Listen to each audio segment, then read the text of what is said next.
Hello, everyone. Welcome back to another edition of the absolutely WSL and Women's Championship show. Even though it's completely not, we are the Women's Football Show. I don't know how long that's been changed, and yet that was the first thing that came to mind as we were saying that. Now, before everyone saying, what time do you call this? Actually, we've just been going through all of the latest news, and as Paul rightly said before we came live, how on earth we're going to fit it all in tonight and not miss out any of the good stuff. And Sean accurately did call 8:35. So all the points go to Sean this evening. Win some biscuits, maybe. I'll send you some, Sean. But yes, you did call it right. Graham says, good evening to the terrific trio. Perfection. That's exactly what we're going to be called now. And we've got so much to talk about. I'll probably just increase my speed as I talk. So good luck. Good luck, everyone, this evening. However, we've all got our topical tags this evening. We'll discuss mine when we get to the Sunderland game. But of course, Chloe, your topical tag. I think you're excited to be on tonight, aren't you? Yeah. It's been a good week of games, to be honest. This week has been a good week for football. Next week's going to be even better because I get to see you. But yes, we're going to the Everton Arsenal game. If anyone else is going, we will be there on a chilly Friday night at Walton Hall Park. So are you going to support Arsenal, Freya, given that Twitter thinks you're an Arsenal fan? Well, fake fan. Hashtag fake fan. In fact, yeah, I mean, fakest fan of them all. Look at Chloe. All of the stickers. No, this is mine and Chloe's fixture. So we're going, and we will be going as whoever else we support that we want to. I might just wear all of my tops on top of each other from all the different teams, like Joey on Friends. Yeah, and just turn up Walton Hall Park, just like every shirt we own, just there, like we're fake fans. We just like we went last year, enjoyed it so much. We've come back again. Yeah. So that is hashtag fake fans. If you fake fans FC. Fake fans FC. That's an amazing podcast name. That is an amazing the spin-off. The spin-off to Team Chaos. Fake fans FC. However, unfortunately, we do get a bit more serious with your topical tag, Paul, which we will talk about when we get to the United match. But apart from that, Paul, how are you? I am fine. I managed to put my entire hand into a bowl of soup just before coming on stage. Because eating it with your hand and scooping, or no, I was carrying it because it was one of those microwavable soups. Okay. Cream of tomato, if anyone's interested. Collie and Solly soups. Amazing. Other soups are available. But basically, I picked it up and was carrying it through into the other room. And Nancy has now decided she likes everything because she tasted Greek yogurt and sticks her head into everything. And she attempted to stick her head into hot tomato soup, which would have ended very badly for a cat. Oh. So I kind of instinctively shoved her away as I was putting the soup down and fisted a bowl of soup. So, 8:39. We have been on air 4 minutes and 22 seconds. Very, very niche, but if you put that into Google, you get some very interesting videos. Safeguarding note: please don't. Yeah, if watching, please. If there is anyone under 18, I do apologise. Watching, if you're under 18, please ask your mum and dad. Oh God, no. Absolutely not. Taking it back to football slightly, Chris has just said what I was going to. Thankfully, nothing about what Paul's just been talking about. Man City have just scored through Bunny Shaw, of course, the inevitable Bunny Shaw, to make it 1-0, and that's in the 80th minute. So, yeah, we do have 2 live WSL games going on at the moment. We had West Ham City being the earlier kickoff. And then it's also Chelsea-Leicester, which is also 1-0. That's only on 50 minutes, though, and scored by Macario in the 8th minute. So we'll keep you up to date, and I know Chris will as well, because he's wonderful at keeping us up to date. Matthew has just asked, could Freya be a fan of any more women's football teams? Try me. That was a very in the Joey voice as well. Yeah. Chandler voice. Know your friends. No, because Joey walks in, he says, "Could I be wearing any more clothes?" Oh, does he? Does he do a chat? Yeah. In which case, he does it. He goes, "Hi, I'm Joey. Could I be wearing any more clothes?" Yeah. I have been out friend knowledged. How rude. Actually, to be fair, there you go, everybody. You can enjoy that in the chat because it could be argued I attempted to mansplain Friends to Friends fans and was absolutely annihilated. So there you go. Yeah, so in fact, 6 minutes in, we'll just note that down to clip it up later. Men, don't mansplain ever. That's what happens. Quickly get. It was an educational thing. I did it on purpose. Honest. I love it. I love how everyone's just like, no, it was Joey. Imitating Chandler though, so it could be. Now, of course, let's get on to some news. So what we're going to do this week, then we're going to start off with some talking points from this week. Mainly one big one that's gaining traction.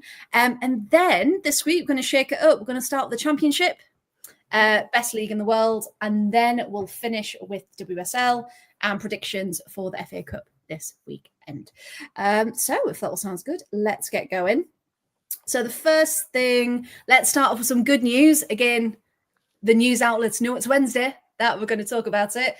We just want to say a massive congratulations to Sophia Wilson, who people might know as Sophia Smith, as her and her husband announced today they are expecting their first child. So congratulations to them.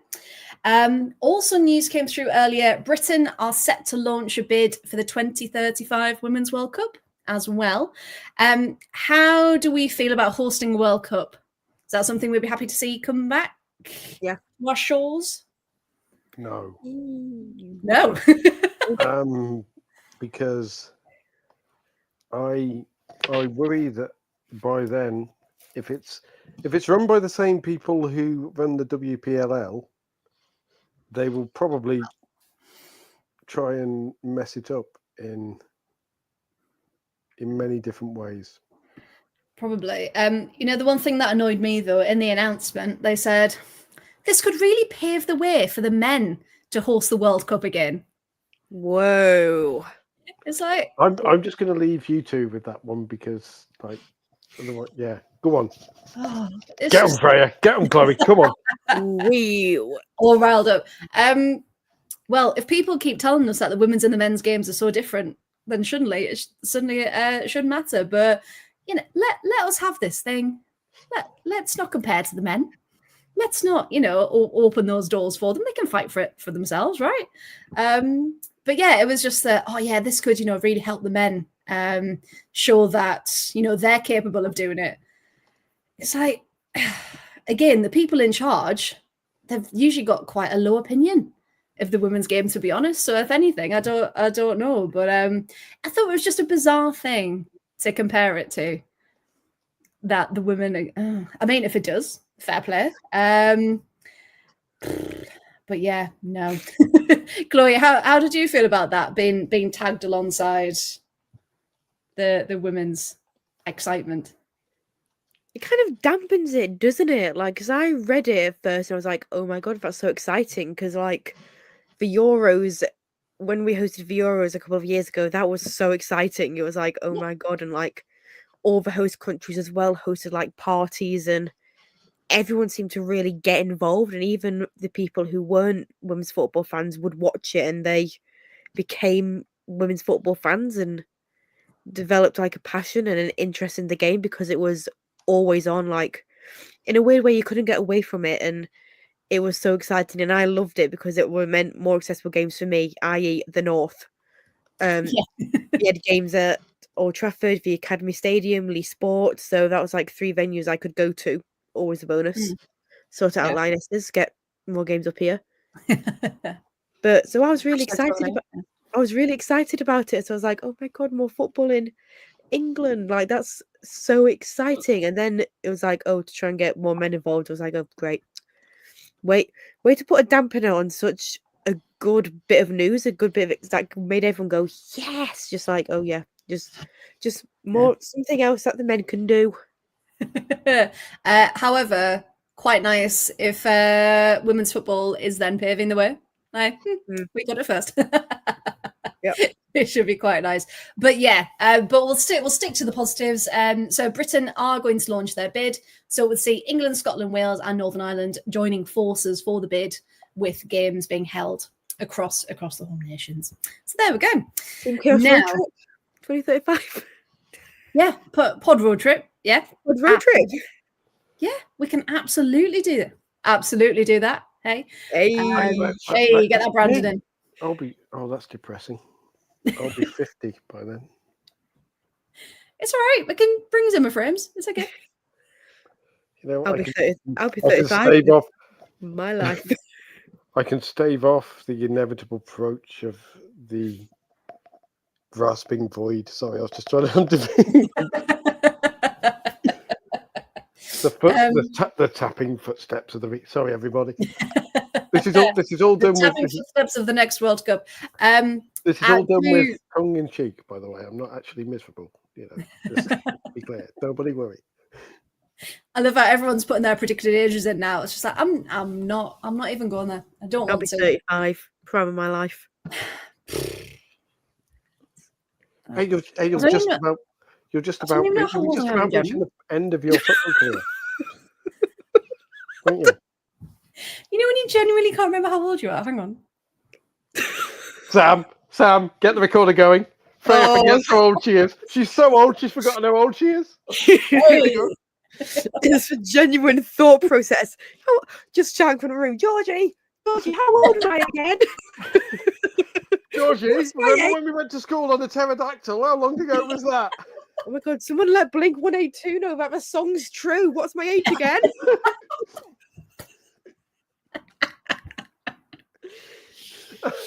Oh, that's it. The pod's done. We can't get any better than that. Good evening. The pod was on. We had to remind her. Do you know where you are, Freya? Emma knows how old I am. Emma, how old am I? Just bringing in reinforcements to help. Oh dear. I love how the whole pod's trying to guess. The chat's trying to guess. How do I change my hashtag? Quick. How do I change my topical tag? How old is Freya? How old is Freya? Yes, that one. 32 in April. There we go. Yes, that one. That'll do. Close enough. See, and this is why Emma comes in the chat. Thank you very much, because you know how old I am. Just in case I need anything from my life, just validate it. Just, Emma. Your birthday's the same day as the Lionesses game in Bristol. Yes, it is. Yes, it is indeed. So if anyone's listening and want to, donate a box, that would be great. And we could have a pod box for my birthday. I'm really depressed, right? How everybody in the chat is going to be younger than me in 2035. Apart from Graham, who is only a few years older, and goes, I might be worm feed by then. I'm 50. Graham!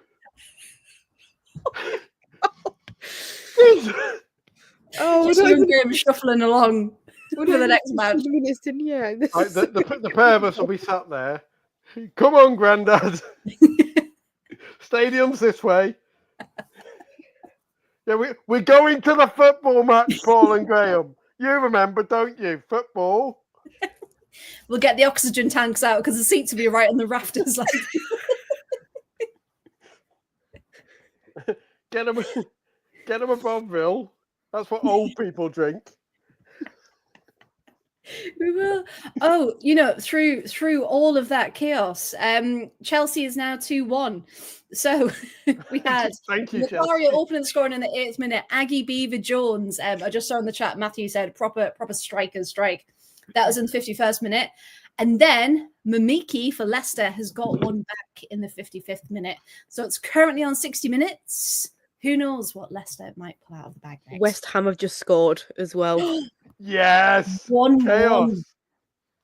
Pavy, I tell you what, Pavy has, what a cracking player she's been this season for West Ham.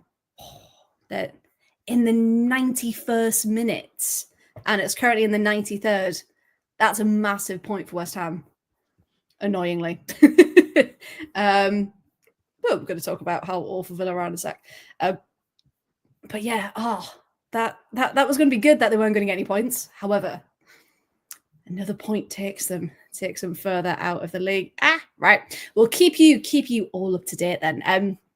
Now, unfortunately, we do have to talk about something that has completely just many people have many opinions on this. So this is the big talking point about scrapping relegation in the WSL for the next few seasons. I think we spoke about it when it first was a rumor, and we talked about, don't worry, people have got to vote for it. Like, it probably won't come into fruition. And then it seems the last week or so, it's been gaining more and more traction. And you're thinking, could this actually happen? So yeah, we're just going to discuss some of the key parts in case anyone's not really aware of it, and then looking at what the impact might be. So this is from the BBC article covering it, and it's from the 26-27 season. So, of course, not this season coming, but the one after.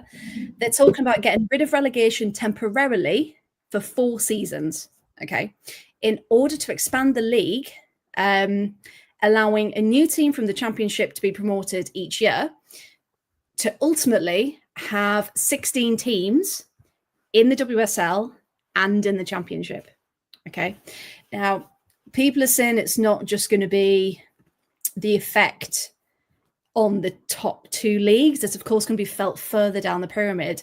And some of the figures in this article, it says the promoted Championship club is needed to immediately spend at least £2 million just to provide the necessary infrastructure, staffing requirements, and player wages to meet the WSL's participation agreement. Okay.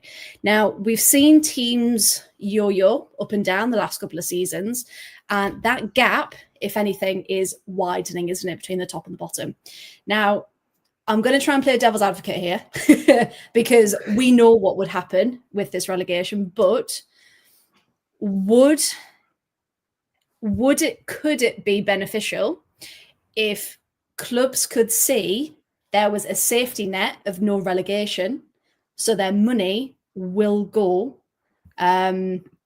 or they would be able to stay in the WSL longer if they were secured that spot without relegation? So essentially, would clubs be more willing to spend the money knowing that they're not going anywhere? Chloe, what do you think about all this? I mean, I think the scrapping relegation is nonsense. Like, I was talking to someone at the game on Sunday. I was trying to remember when I went then.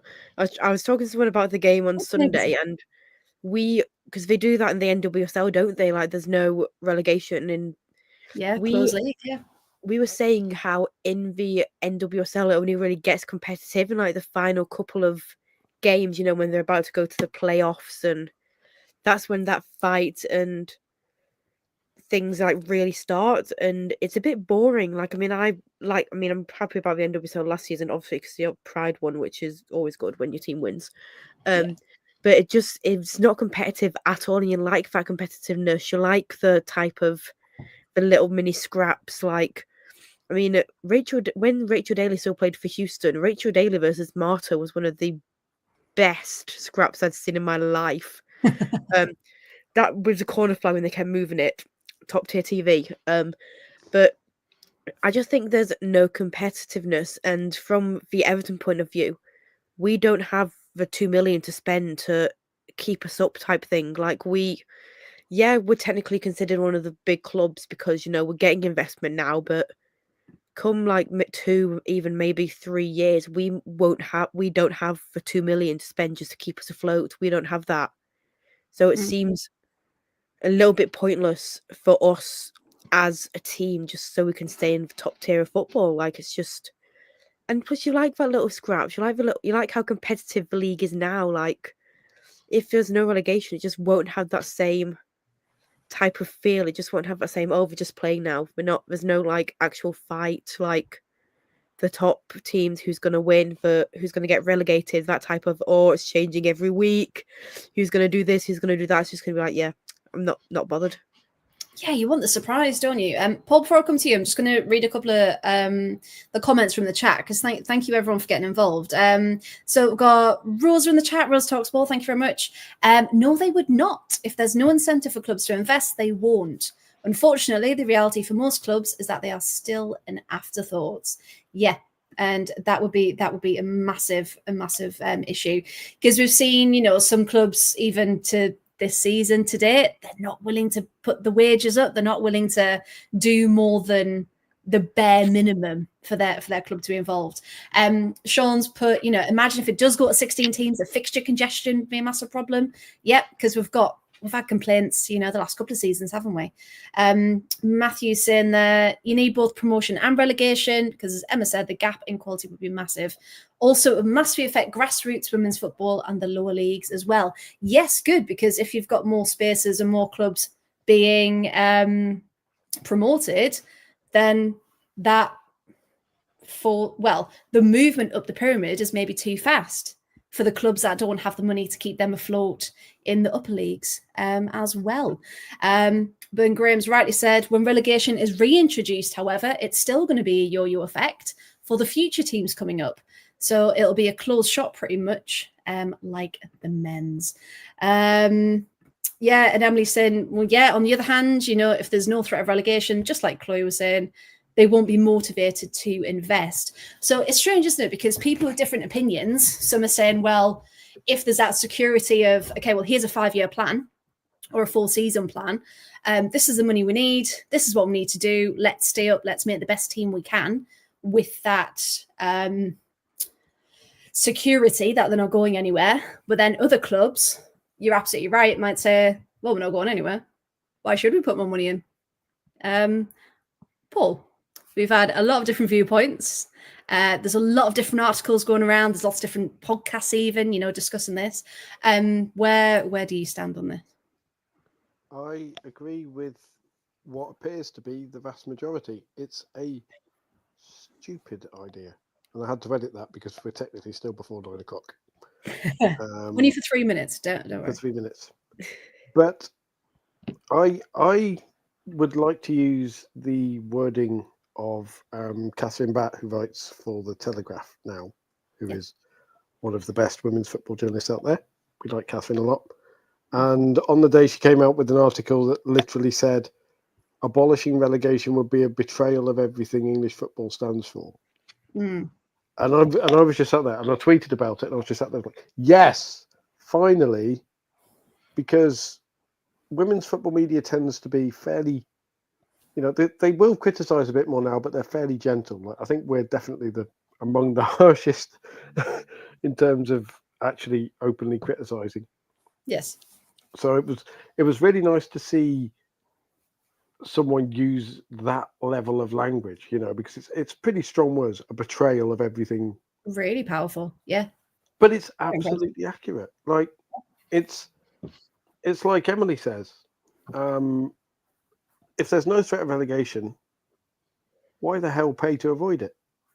Yeah, exactly. Like, it is trying to introduce a closed shop by stealth, because all the WPLL want is the big brand names, like the Men's Premier League in the WSL, by hook or by crook, playing games, and so they can market it abroad with recognisable names to fans abroad.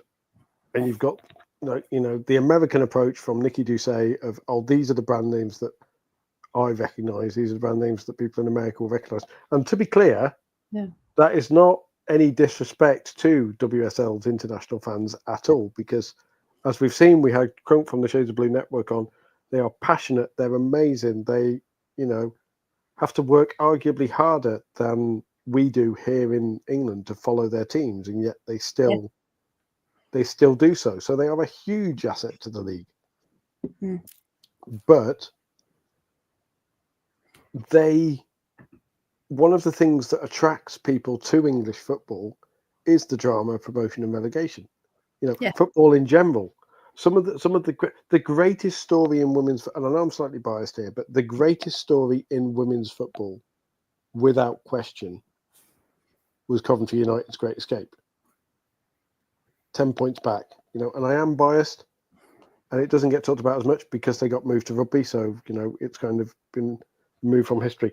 But what do you remember in football? What do people remember? They remember the last day escapes. In men's football, Jimmy Glass for Carlisle on the last day.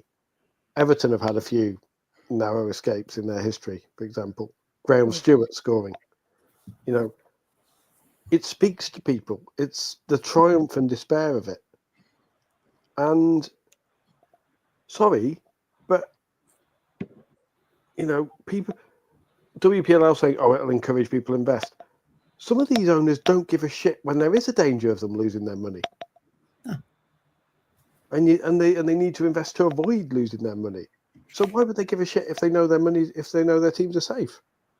Why would they give a shit if they're on the gravy train of the WSL for 5 years? It's all right. We'll take the bare minimum and we'll use it because as well, more cynically and nefariously, women's football investment. I don't know whether it's women's football investment or income counts against PSR, the financial fair play stuff. So do losses. So they can be written off, if you like. If teams say, "Oh yeah, well, we as a club lost this much money, but a lot of it was because it was on the women's team," which then that will happen. It's like Rosa says, the best thing that has worked from a cricketing background is the governing body saying you need to put this much money in, or you don't get a team. That is probably easier with cricket, which has moved to more of a franchise background, at least in the limited overs side of the game. You don't have Warwickshire or Northamptonshire, you have Birmingham Blast or whatever, which again is Americanized and does work.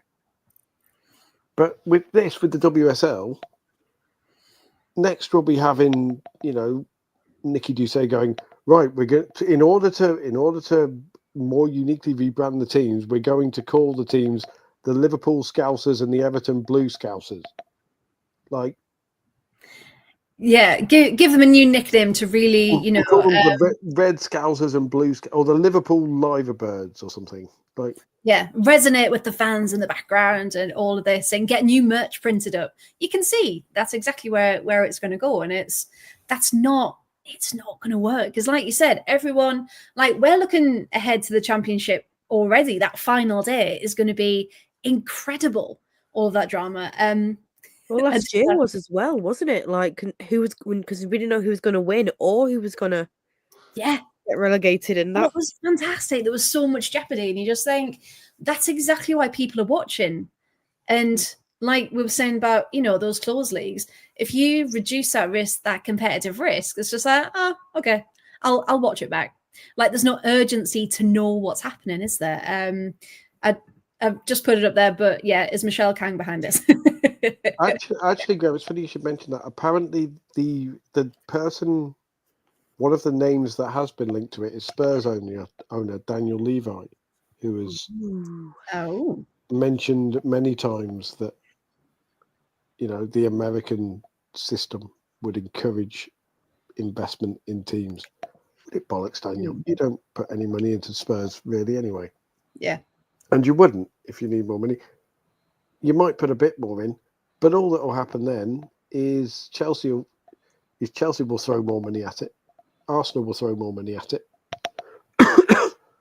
And so it'll be a closed league where everybody's desperately trying to throw money. And teams like Spurs are spending more money to finish fifth. No, it's and Emily put something earlier about I can't find it now, but essentially there's, and the thought's completely gone out of my head, I do apologise. Full support of expanding the league, but it's not the way to do it. But I do applaud them for trying to address it and think outside the box. So we don't have an issue with the league needs to expand, it's the whole issue around the no relegation bit, isn't it? Making it closed. Because Paul, you said earlier, was it the Norwegian Federation? It is. Who have Starting to done expand. the Do same you thing. remember the points from there? Yes, for the next 3 seasons, it will be one team down from the top Syrian, which is the Norwegian top league, and 3 up. So effectively expanding by 2 teams a year. Ah, very good. And that, teams will put far more money in for that because, championship teams will invest far more. I saw a very good piece from Tom Gary as well. He was writing about the championship relegation battle, which again we'll talk about, which took a big twist this weekend. It did, yeah. Play up Pompey, but he was making the point that with the plans from WPLL, potentially now we're in a position where these teams are playing to save themselves a seat on the gravy train, because if they get relegated outside of the championship, they might not get back in. Yeah, they'll struggle to get back in, and that's what it is. And I'm beginning to think that WPLL may not be the amazing, revolutionary, best for women's football owners we were sold. I'm beginning to think they're a bunch of money-grabbing Americans who want to preserve the status quo only in the interest of the big clubs. And any of the championship clubs voting for this would be like turkeys voting for Christmas. It would be that stupid. It doesn't make sense, especially from a championship perspective. Some of the other key bits from this BBC article then. So the idea, which I was kind of playing devil's advocate with, the stability bit. So there would need a 2/3 majority vote to be taken by all clubs in both tiers, so WSL and Championship. Now, what I was also going to say was, so sources at clubs higher up the table that are yet to break into the top 4 believe that if their future in the WSL was secure, it could encourage owners to invest more in elite facilities and girls' academies. So people at clubs are saying that, the sources. Whether we believe it or not is a different kettle of fish. Clubs could potentially offer more long-term player contracts and salaries as a result of that stability. However, of course, it goes against the fundamental values of the sport, which we have just discussed. It's that, will owners neglect or will they invest? And unfortunately, we've all kind of come to the conclusion it's going to be the neglect part, isn't it? They might surprise us, but it's like Rosa says, other women's leagues are now running away from the women's football model because it's not working. And it is transparently rich owners going, right, we can milk this cow until it falls over. But the way to do that is by getting in there. And the next thing we'll see is, oh well, if we'll expand, then, for the benefit of the league, we will put criteria in that just happen to only be met by Newcastle rather than Durham. So, you'll have a situation where Durham win the league but get told, oh, sorry, actually, you need this minimum level of whatever. So we're going to give Newcastle the license instead of you. Yeah. It does also say, so there's a bit saying what clubs weighing up. And one of the key things, so as well as scrapping relegation, other proposals could include a closed league, as we've said. There could also be playoffs introduced in the championship, and would also decide if relegation were to be scrapped temporarily, when it would be reinstated. So the playoff thing. So if anyone watches Serie A, They had one format and then they changed it a few seasons ago to include a playoff. So what they do now, they have their regular season, which is 18 matches, and then they split off into the Champions Group and the relegation round. So a group, five in each. If you're in the second group, the relegation group, what has happened in the past is that the bottom team gets automatically relegated, and then the second off bottom team will be in a playoff, a bit similar to the men's playoffs, with the second team in Serie B. Okay. Now, what they're doing to it, because they're wanting to expand the league as well, this next season coming, they're just doing one relegation spot, which is unfortunately looking like Sampdoria at the moment. And they're going to promote 3 teams from the second division this season. So they're scrapping the playoffs as is, and then they're moving forward like that. So again, they're keeping relegation, but they're promoting more teams until they've expanded enough that they can grow. It does then affect second division and so on, but yeah. So do we think? I think what Graham said earlier as well. Would a 2 up, 1 down make more sense? So you've at least got that security, if it were, that at least one of those promoter teams is going to stay up. With that, I say 3 up, 1 down. 3 up, 1 down. Yeah, even that. 3 up, 1 down, and do it quickly. And you encourage investment by turning around and saying, right, okay, if you finish above bottom, then you're guaranteed to cut. Then you're guaranteed you're all right. You know, you're safe. If not, you go down, and at the end of the couple of years, you might not get back up because we're going to go back to 2 up, 2 down, or whatever, and have that consequence ready. Like, right, you've got however many seasons to get yourself together, essentially. Put your money where your mouth is, and hopefully grow the women's side of your club. Or even 3 up. If you're only going to expand by 1 a season, spread it out a bit. 3 up, 2 down. Yeah. Really, because it's the same thing as 2 up, 1 down, but there's more jeopardy for the WSL. Yeah. And there's more encouragement for people to come up. And as Rosa rightly says as well, it also makes tier 3 teams want to get into the championship because there's more motivation to actually get out of the championship and stay out if that happens. Yeah, 100%.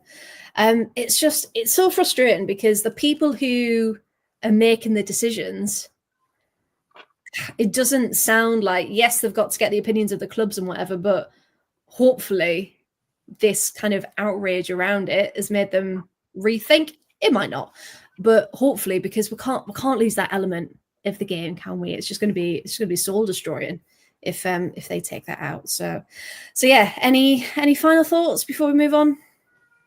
I just think it's confusing, innit? It's confusing. Yeah.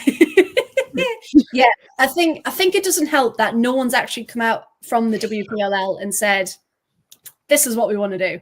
Like everything. Oh, because that was a thing. It was saying, for a professional company, there have been so many leaks since they began that either something's horrendously wrong in their company, or they're continuously doing it on purpose to gauge the reaction before they actually go through with anything. And yeah, as Rosa rightly says, they need to find out where this leak is. Yeah, if it indeed is a leak, or if it's. I did have something very, very swiftly. Yeah, go for it. This is Uncle Paul giving you some media advice. Everybody, listen up. Come closer. Settle down. Obviously, with the discussion, there is going to be a lot of people talking about it. There's going to be a lot of people throwing views, and critical thinking is required here, because I have seen certain influential WOSO journalists and club connected journalists who have been conspicuous by their ambivalence towards this. Like most journalists, obviously Catherine coming out, Tom Gary has come out and in his measured way ripped the thing to shreds. I believe Susie Rack has also come out and said this is a silly idea. Although I don't think she has. I may be overstating this, but either way, most influential voices and us, because I wouldn't. Hey, we can be influential. will come out and say, because this is the women's equivalent of the European Super League. This is something that has united fans in the stupidity of it. So if there are women's football bloggers or journalists who are either ambivalent towards this proposal or actively proposing it, consider why. It will be because they're trying to get in with club owners, mentioning no name certain Arsenal blogger, who was conspicuously, everyone else was basically ripping it to shreds, and they were like, Tim, you must hate this. Oh, well, I don't know what I think. Yeah, you take the splinters out your arse sitting on the fence there, Tim, pick a side. I love how you went from an Arsenal blogger and then just going straight. Yeah. Whereas to show an example of the opposite, the counter press to occasionally get the odd joking dig in here, for various reasons, and who are very much the company voice, if you like, of the independent podcast. They're like a sofa. They're like a sofa. Their opinions bear the impression of the last person to have sat on them. But they, Flo Lloyd-Hughes, who is probably the most sane of the three, made a point of saying, I've written to the MP who's doing the independent regulator thing about this, and here's why. Oh, I saw that, yeah. Now, on the one hand, that might be posturing, but on the other hand, she's done something. Yeah. And, we're speaking out against it here as well. So if you see any journalists talking in favour of this, there is a reason, and it is not believing that it's best for women's football. It is self-interest. Yeah, there's a deep ulterior motive within that. Yes, absolutely. And so, watch this space. Apparently, there was a meeting last Friday of all the football clubs.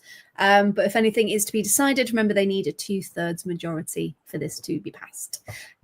So, we shall see, won't we? Now, shall we talk some information from the weekend, as we've been on nearly 40 minutes? Well, let's race through the championship. Let's start with the best league in the world, the Championship, shall we? We just need to have a look at this table, first of all, because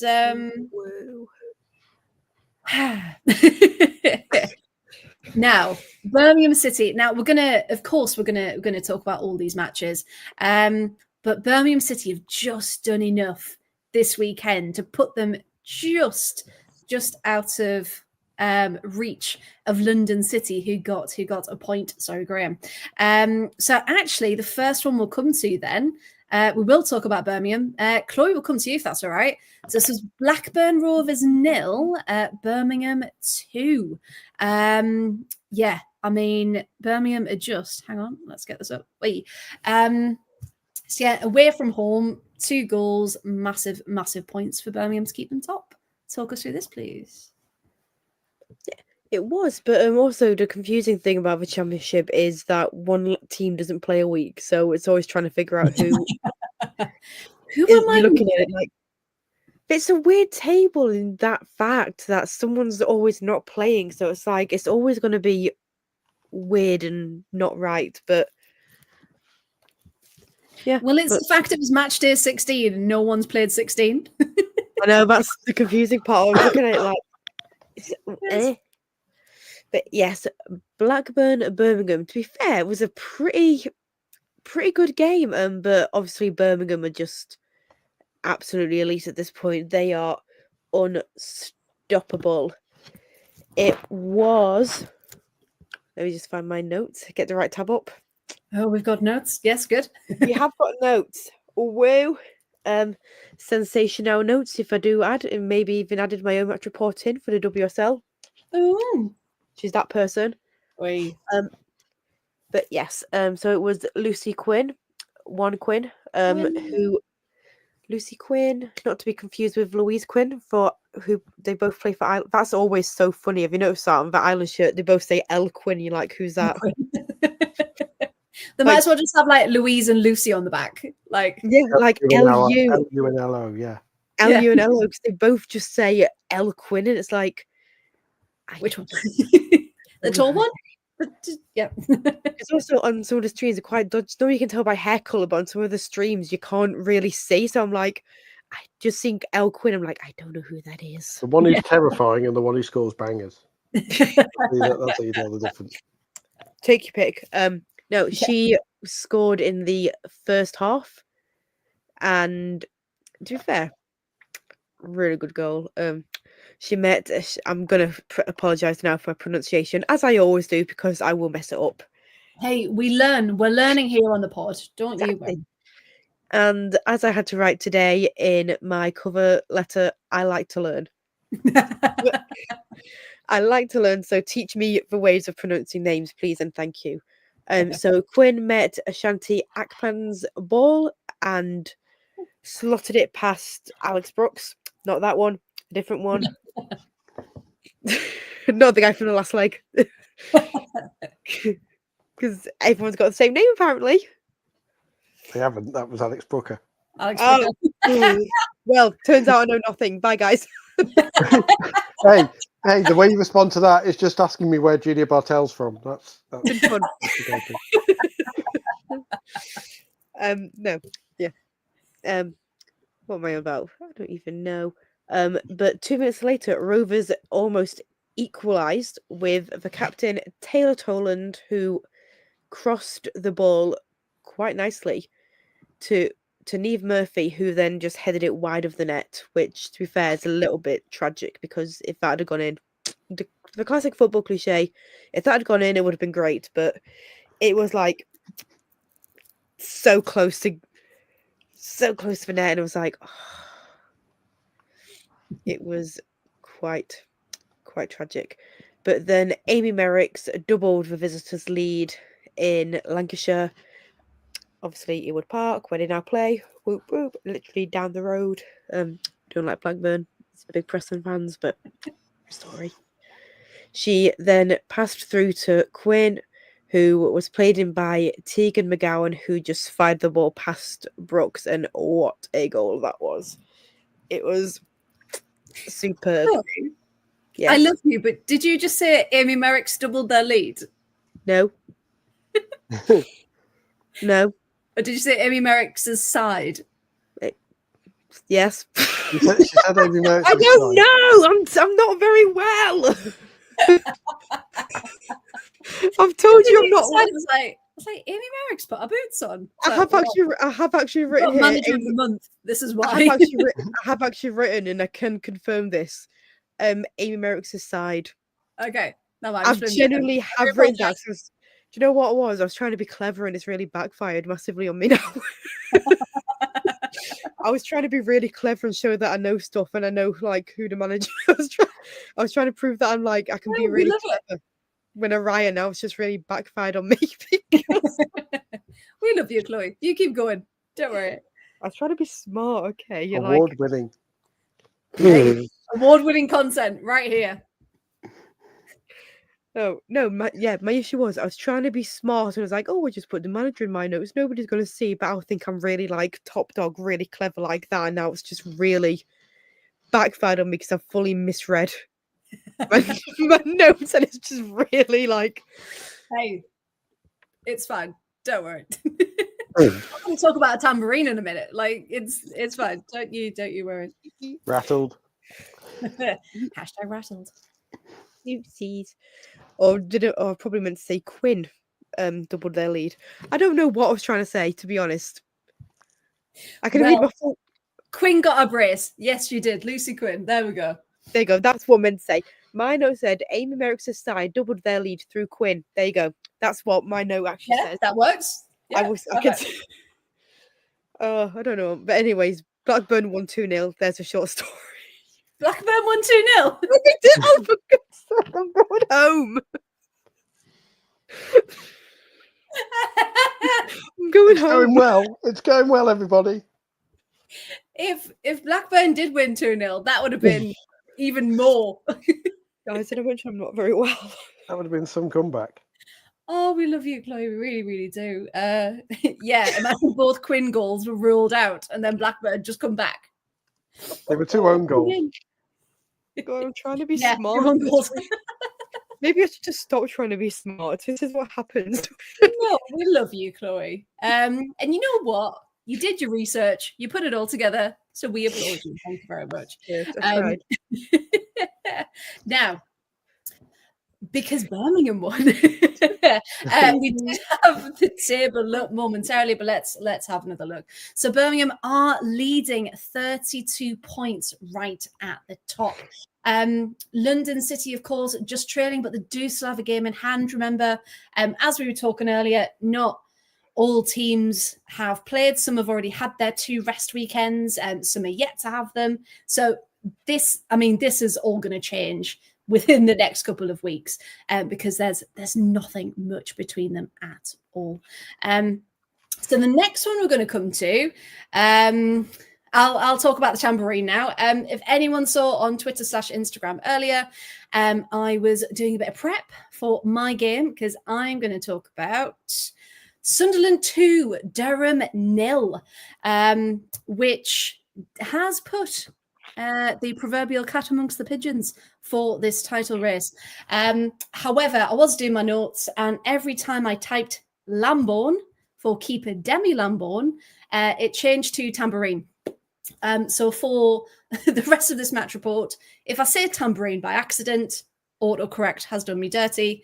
Thank you to Otto in the chat, who usually shows up around this time.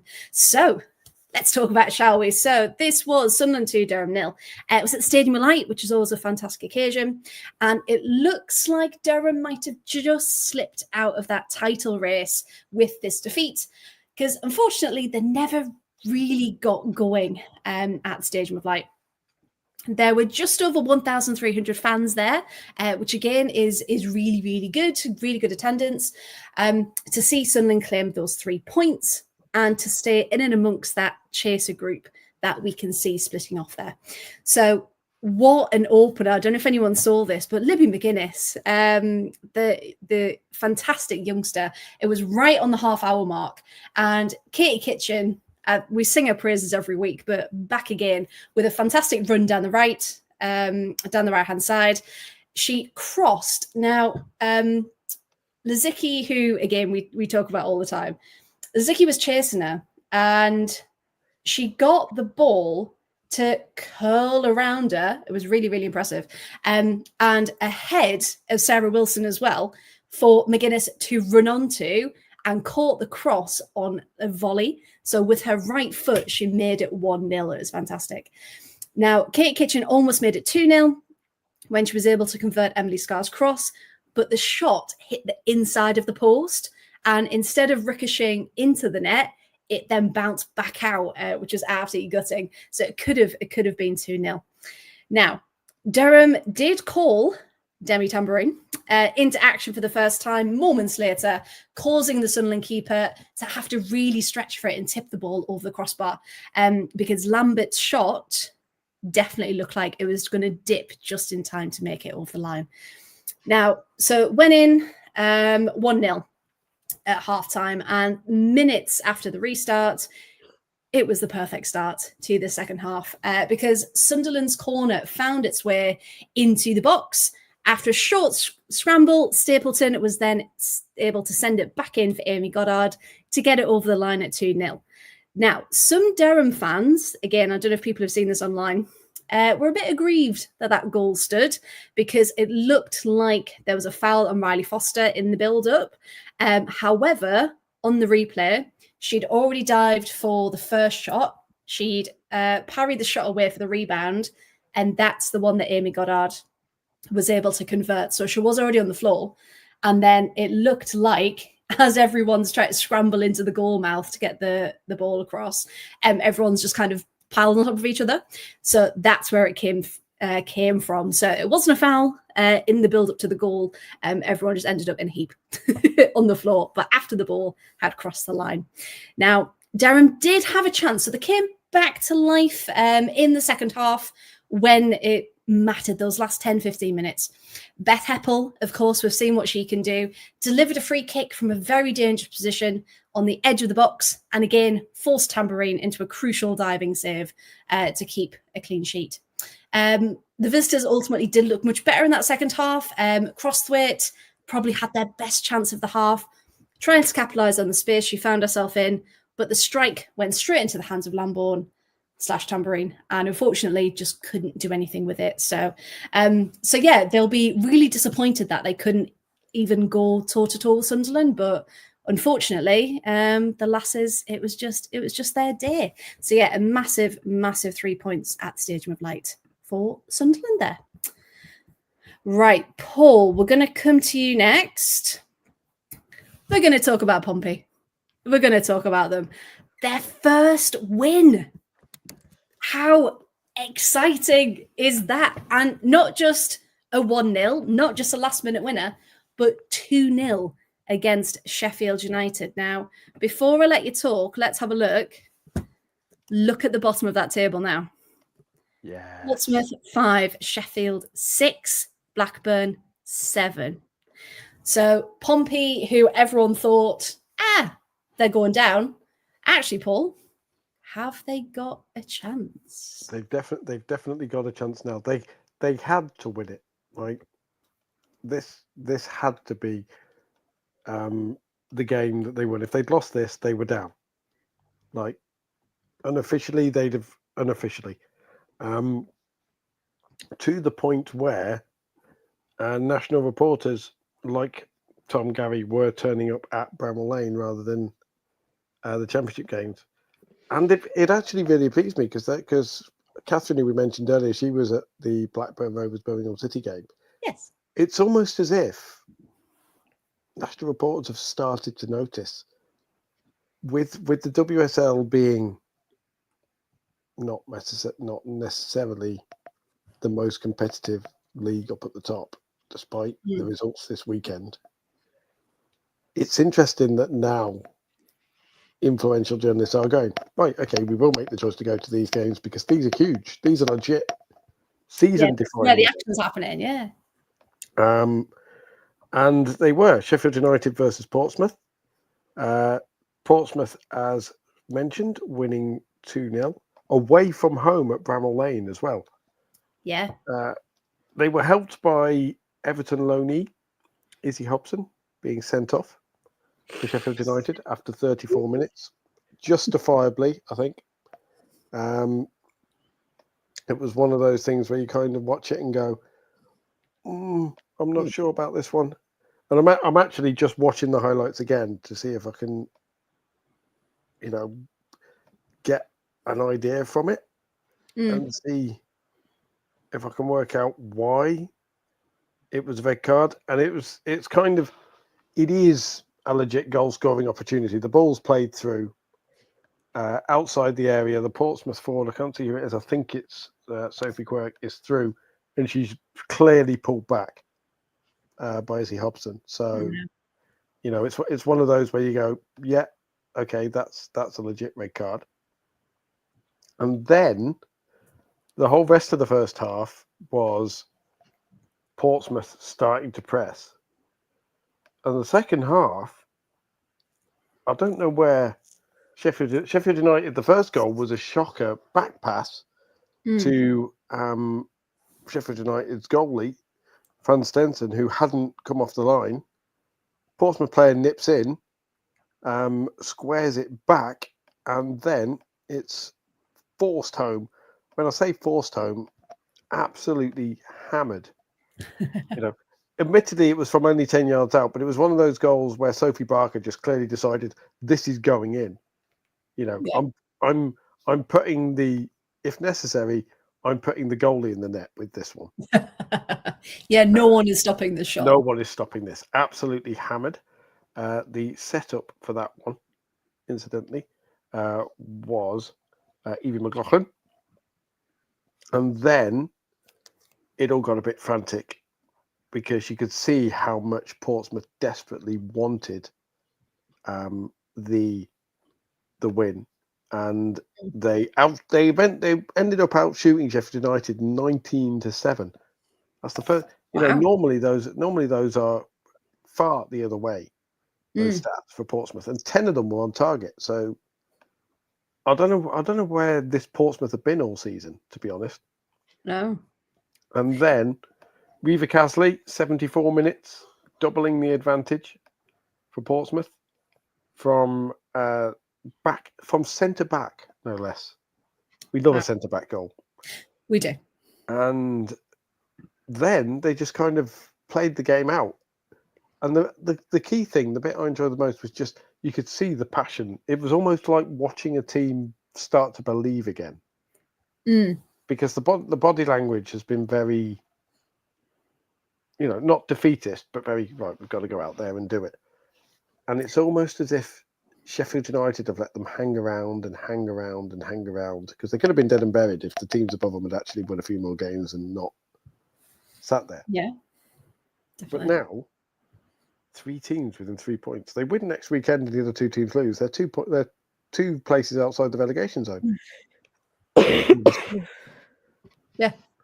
And because we said not too long ago, Portsmouth look like they're finding a bit of rhythm, and then they trailed off again. But this has kind of shown them that they can do it and they can pick up points. And like the way they celebrated at the end, they looked like they'd won the league, didn't they? They were so happy. And you just think, hopefully that's ignited that spark again. Yeah, like 14 games into the season and it's their first win. Imagine what that must feel like as well, knowing we're only 1 point from safety now. We should be dead and buried, but we're only 1 point from safety. And that's like, because obviously on goal difference, it needs to be on point, doesn't it? Yeah. But hey, if they keep up their scoring, they still need to play Blackburn again. Blackburn do have 3 games in hand though, so yes, they do. It is realistically between those 2 teams at the bottom, Sheffield United and Portsmouth. And Portsmouth need to be 4 points clear by the last game of the season because they don't play the last weekend of the season. They don't play, yeah. So if they want to be safe, they need to be 4 points clear. That last weekend, I know we keep saying it, but we do genuinely need a live Soccer Saturday watch along because it's going to be mad. The chaos, full team chaos, and the drama is going to be insane. But yeah, just massive congratulations to Pompey for their first win, and hopefully it continues. So again, they're not the ones automatically going down at the end of the season. Yeah, perfect. Thank you very much, Paul. We're gonna come back to me then because I've got Newcastle 3, Bristol City 2. Now, when we talk about ding dongs, Paul, what's our definition of a ding dong? A ding dong is 5 goals, I believe. 5 goals. I mean, this is 5 split over between a 3 and a 2. I would just like to say ding dong because it felt like they were scoring out of spite. So one scored, well, we'll score. And it was suddenly at the other end. And that happened throughout the match. So let me tell you all about it. So this game was end-to-end in the sense of, like I've just said, one scored, then the other, despite neither of them actually registering that many shots on target. I remember looking at the stats. I'll just get them up for you now. Newcastle only had 6 shots and Bristol only had 2. But for Bristol, it was 2 shots, 2 on target, and Newcastle 6 shots, 3 on target. So it wasn't a very high shooting game, but they both felt dangerous in those short moments. It was a very, very, very strange one, if anyone watched it. Now, the Mags opened the scoring in the 7th minute. Okay, so right early on. And Lois Joel found Beth Lumsden on the edge of the box, who cut inside to let loose her left-foot shot, and it sailed past Bentley in goal. Now, Bristol responded quickly because 2 minutes later, it was Syme. Once again, we're saying she's having a fantastic season. She brought the ball under control, laid it off for Mina, who it was her first full start for the club, by the way. So congratulations to her. She struck the ball with such incredible force. If you haven't seen it, please go back and do so. And it just slammed into the back of the net. No chance Claudia Moon was saving that one. Now, Lumsden was at it again on the 15-minute mark. Almost an identical copy of her first goal with the assist from Joel. Now, then the action slowed right down, with Bristol City not levelling until the 81st minute after Rodgers was able to convert a very well-taken corner by Simpson, which made it 2-2. Now, the final goal of the afternoon came moments later, yet again, when Newcastle made the most of a free kick from quite far out. It made its way right into the 18-yard box, and unfortunately, Bristol City tried to flick it away. I'd love to tell you who it was, but the camera quality on that game was awful. And Deanna Cooper was able to scrappily get it over the line in the 83rd minute for 3-2. In the dying moments, both teams had a final roll of the dice. Of course, they did. They had to have one each. Murphy's shot for Newcastle just went wide, and Bristol's corner just went wide of the mark as well. So, again, a massive 3 points in Newcastle for them to keep pushing, but ultimately, they are still in 7th, I believe. Let's bring it back up. Yeah. So even with that win, Newcastle are in 7th, just 1 point behind Sunderland and Bristol City on 24. Two games in hand, though. Again, it's the games in hand sitting. But again, they've got the games in hand. Exactly. And it's just... Yeah, there's just nothing in it at all, and it's such a fantastic league. But yeah, 3-2 against Bristol, and probably how it played out, it probably should have been a draw, but Newcastle just had enough to get that extra one over the line. So there we go. Now the last one then, Paul, we're going to come to you. Sorry, Graham, we're going to talk about it. This was Charlton 1, London City Lionesses 1, the only draw of the weekend. London City dropping points, but actually they're still very much up there chasing, aren't they? So yeah, talk us through this one, please. Well, this one was one of those games that is slightly controversial, and Graham may appreciate what I'm about to say. You may not. So, the first half, to be honest, not really much happened. There were a few decisions back and forth, a few chances for either side, but it was a bit boring, to be honest, by the standards of what you'd expect Charlton versus London City to be, two of the teams who were battling properly. It was pretty quiet, pretty boring, and it was fairly boring for 75 minutes. And then came, thank you, Graham, for foreshadowing. But let's discuss Kaylee Barton's penalty, shall we? Let's discuss how she wasn't even in the same postcode as the goalie when she went down, and somehow the goalie was adjudged to have tripped her. Like, if you watch the highlights, you can see her kick her own leg from underneath her. Like, it's I'll have to watch it. I missed this one. It's something out of the usual suspect. The only trick Kaylee Barton pulled was convincing the ref she was tripped. Like, the greatest trick she ever pulled was convincing the ref she was tripped. Honestly, I expected Kaiser Soze to come out the crowd and flipping take the penalty. It was just one of those where you look at it and go, how has that possibly been given in any way, shape, or form? Like, if that had been given, if Emily Heaslip had been given that to Chelsea, Arsenal fans would have been burning down the FA headquarters. Like, this is the level we're talking here. I mean, even Graham said, "Can't believe the ref gave it." It's the kind of clip that gets posted of men's football, and you get hundreds of replies of match fixing, winky face. Yeah.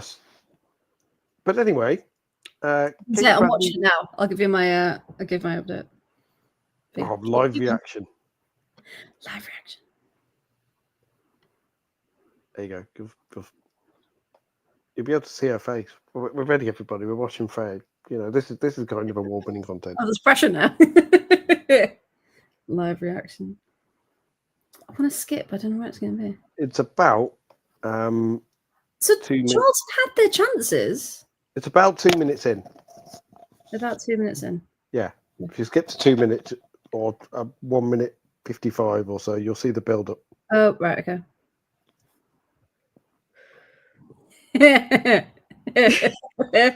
No, that was a penalty. There you go. There you go. It's just you can't do anything but laugh. Like that Charlotte Newsom. I mean, Charlton keep getting these. Charlotte Newsom's flipping diving save for a penalty that wasn't given against Durham. Yeah. It's just the fact that it's almost as if she's gone down in anticipation for like the arm to swipe in. Yeah. But unless, I mean, again, we've only got the one angle. This is how it looks like. But yeah, it's the fact that everyone was like, no. I do enjoy the London City Lionesses players just literally. If you needed like a silent demonstration of an entire football team just going, what the fuck? Then that was it. Just honestly, Orman's reaction, I think it's even better with like the massive gloves as well. Just like, no, do not give it. What is happening? But yeah, I mean that's dreadful. How was that given? Do you think that was more of a reactionary one? Like they didn't think about it and just kind of went, yep, she's gone down. Yeah. It's a pen. I think Kaylee Barton's conned the referee. And she knew what she was doing. It's the experience professionalism thing. Diabolical decision. Hey, when it's against your own team and you're saying it, then we will say it's Kaylee Barton's experience because we never actually want to accuse players of cheating, but that was. Well, no. You know, but hey, if it's going that way, you take what you can. Take what you can get. Oh dear. And you know, Michelle Kang needs to put a bit more in the brown envelope. Anyway, however, with the player paid more than Sunderland's entire team, Kosovari Aslani, finally started showing some return on her investment and showed her worth. 96th minute, 30 yards out. It's a belting free kick, to be fair. Right up in a postage stamp in the top corner. Absolutely no chance that any goalie is getting to that. None at all. That's Aslani showing her quality there.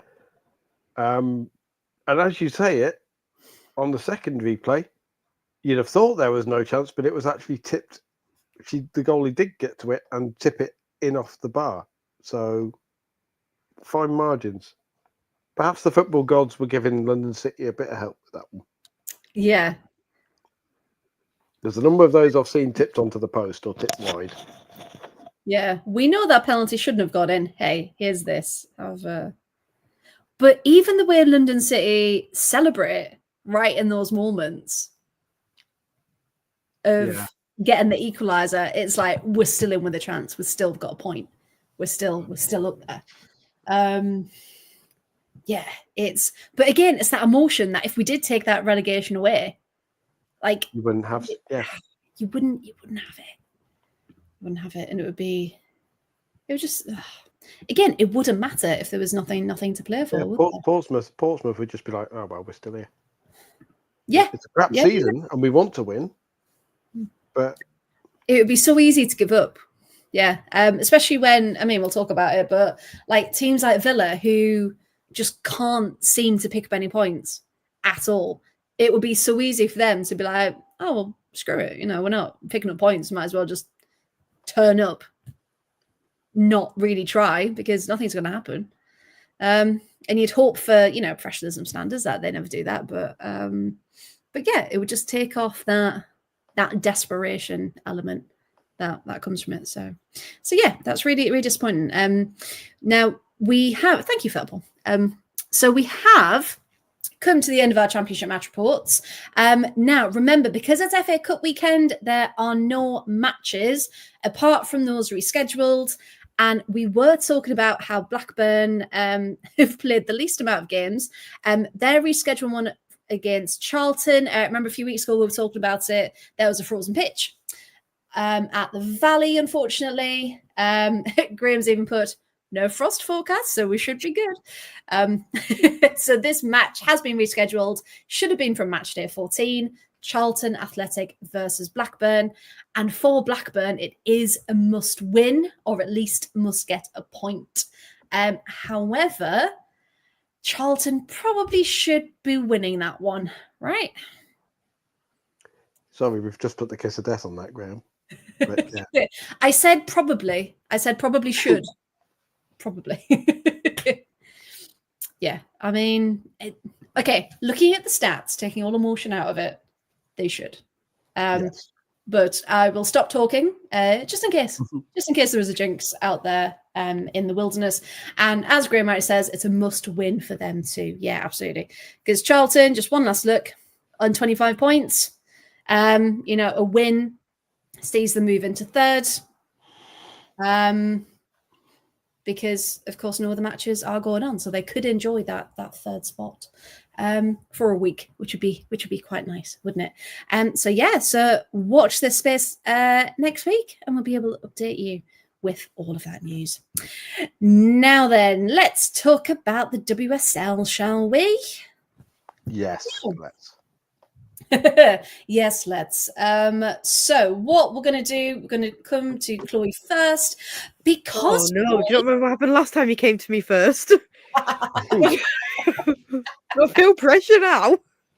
I can go back to Paul if you want. No, if it's Man United Leicester, it's my own report, so I should be fine. I was going to say, I'm coming to you because you were there. You were there absorbing all of the atmosphere and the entertainment. Now, it wasn't the most convincing United performance, but the tail of their season, they're getting the job done to get the points, aren't they? So yeah, talk us through this one, please, Chloe. Right, these are my own words, so this should actually go all right. They were fantastic. I'm not going to say anything. They were fantastic words. Thank you. I'm just going to sit and eat my tongue fastics. Oh mine. No, to be fair, it was a game. Again, another football cliche. It was a game of two halves. United were much better in the first half because that's when they got both goals. To be fair, it was pretty impressive from them, and in the second half, it was all Leicester. And I just want to give a special shout out to Yuka Mamiki. She scored. She won the She Believes Cup with Japan. She'd been back with Leicester for not even a day before she came on in the second half and absolutely changed the game. Like, she was on fire. She was so good. And I'm really surprised that she didn't get a goal, considering how close she came on multiple occasions to scoring. Like, she was just absolutely incredible. Her closest chance came when Leicester were awarded a free kick, which she then went into the middle. The free kick was taken. She then went to head the ball, but it was caught by Fallon Torres-Joyce's gloves, and it was like, oh, she was so close. But Man United just dominated that first half. They started so strong. Melvin Mallard opened the scoring. It was an Elatoon delivery who passed to the forward, and she managed to wrong foot Leipzig and then slotted the ball into an empty net because Leipzig came out. My own words, I can't even read. Oh, this is going so well for me tonight. We believe in you. Keep going, Chloe. Like someone does, I don't. Chloe. So there were calls for a United penalty as well, and this is where the controversy comes in.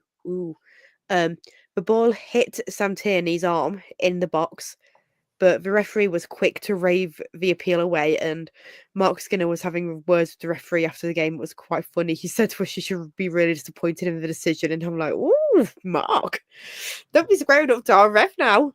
Saying you should go look at that I'm not back. angry, I'm just disappointed. Oh no, that's what he said. That's what he said post match. He was like, "Oh, I went up to her. I was like, you're gonna watch that back and be really disappointed with it." And I'm like, sat there trying not to make eye contact. Like, oh god, he did not just say that. He did not just tell us. He squared up to the ref and was like, but yeah, apparently the ball hit Tierney's arm, and United should have been awarded a penalty. Leicester's best chance of the first half came from Missy Goodwin as she breezed past Aoife Mannion, who Aoife Mannion has. Well, she's not only had an incredible season for United now, she's actually playing, but during the international break for Ireland, she's been so good and she's come back so much stronger. And I think it's a shame that she switched sides and she now plays for Ireland, because she could have been, if she was just picked for Lionesses, then she could have been a starter. But it's just, no, she's been really good, and her shot lacked power and accuracy, and obviously didn't go in. Then just before half time, Leah Golton got United second. Mallard played the ball to her, and she managed to loop it over Leipzig into the net.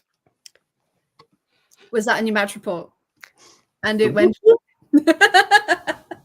No, but it should have been. It's just my match report managed to lift her shot over and into the net, but I should have done a whoop, because that's the action it does. It kind of goes, and that's the noise it makes too.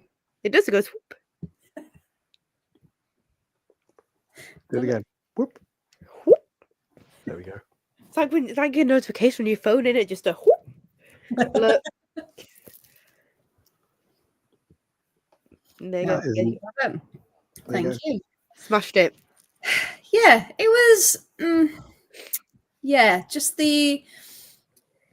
So it was the thing we're going to go on to, because emotional whiplash in this show. We can go from the chaos and the at times crazy, to the quite serious, because it was at full time, wasn't it? When United won 2-0, and Jace put a post on her Instagram, and since then it's all come out about the club and their apparent, alleged underhand dealings, which really leaves quite a bad taste in the mouth. So, Paul, I'm going to hand over to you, because if this is true, it's quite disgusting, really, isn't it? I think that there is no doubt that it's true. Like, I think that you've had a few people try and say that it's not the case, but basically the short version of the situation is Jace put a pretty emotional post on Instagram about, and it was one of those posts, being flippant about it, and I'm not intentionally being flippant about it, but I'm mentioning it. On initial sight, it read like one of those drama Instagram, Facebook posts that people post to try and convince people that they're going through something. Because it was very vague. It was very enigmatic.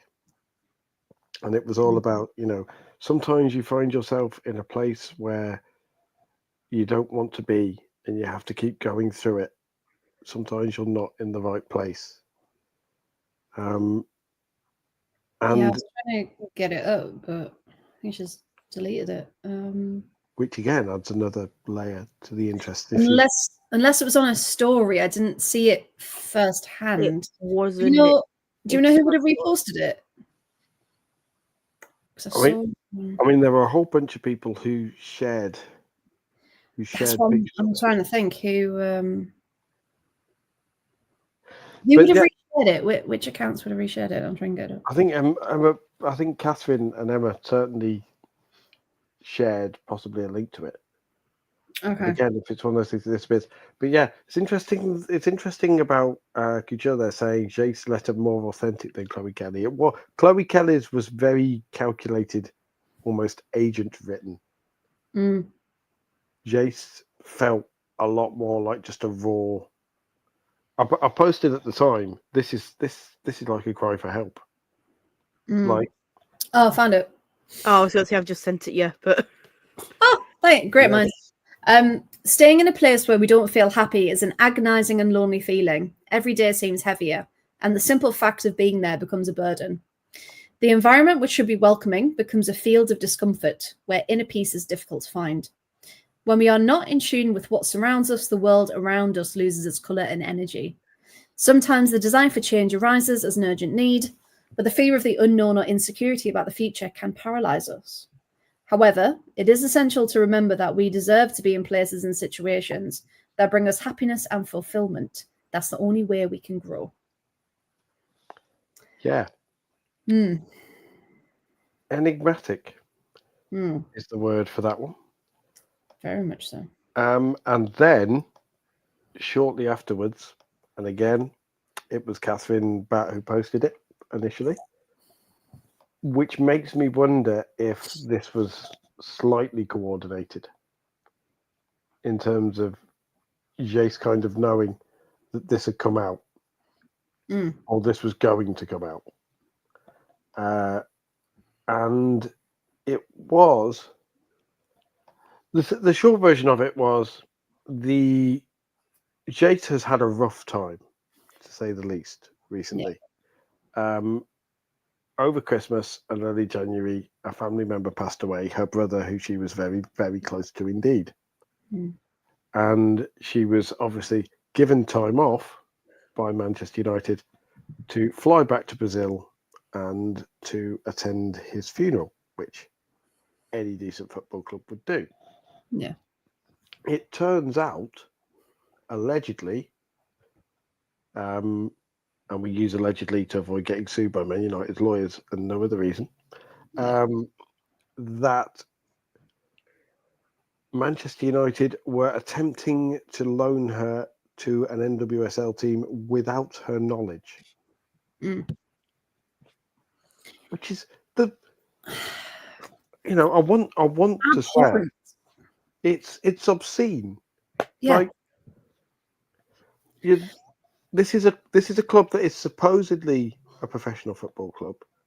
A club that has had issues and has had its treatment of players and its pastoral care for players publicly questioned in the past, and has had to face questions about it, and has responded with very bland, very, kind of cookie cutter responses about we're always there for players. They are trying to jettison a player at what is, without doubt, probably the lowest moment of her life. She's just lost her brother. If I have two brothers. I'm sure everyone can relate. I have two brothers. If I'd lost one of my brothers, I wouldn't be able to think. No. Like, genuinely, for several days. And I certainly wouldn't be thinking about work. I certainly wouldn't be thinking about doing work. If my workplace tried to jettison me at that point, if you're made redundant at that point, or you're forced to move away from what little support system you have, without being fucking told. Sorry, swearing is coming, but it's just. And it's the sneakiness, the underhandedness, the behind the back. Like, if there was already a deal in place and she'd already said, look, I want to go, and if the club were exploring options just for the future, saying, what interest was out, that's, still not great timing, but it's making steps for the future. But if, again, allegedly, if this has happened as it has, where they've gone, oh, wait, she's not playing at the minute. We'll try and get this sorted. And the fact that their response was, we continue to support Jace in her well-being and look for options which suit all parties. Do your bollocks. Sorry, you do not cut someone loose when they're grieving. You do not tell them they're going to uproot their life That's treating a player like cattle.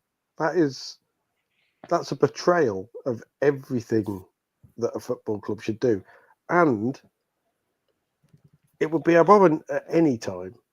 But right now, as well, with the focus on, while an inquest is happening into a player who committed suicide, again allegedly, and that's to avoid being sued by Sheffield United's lawyers, because of her treatment at a football club by a manager, driving her to that point.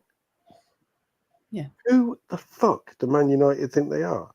Like, and to stand and barefaced lie, like we joke about Mark Skinner and we joke about, we're critical about him and we joke about his but the barefaced coldness, the barefaced fucking cheek to stand there in front of the media, presumably knowing, because there's no way he wouldn't have known, I'm sorry, that one of his players is being treated like that, is snaky. It's if you're a player outside Manchester United and you hear about that, how are you going to go to Manchester United?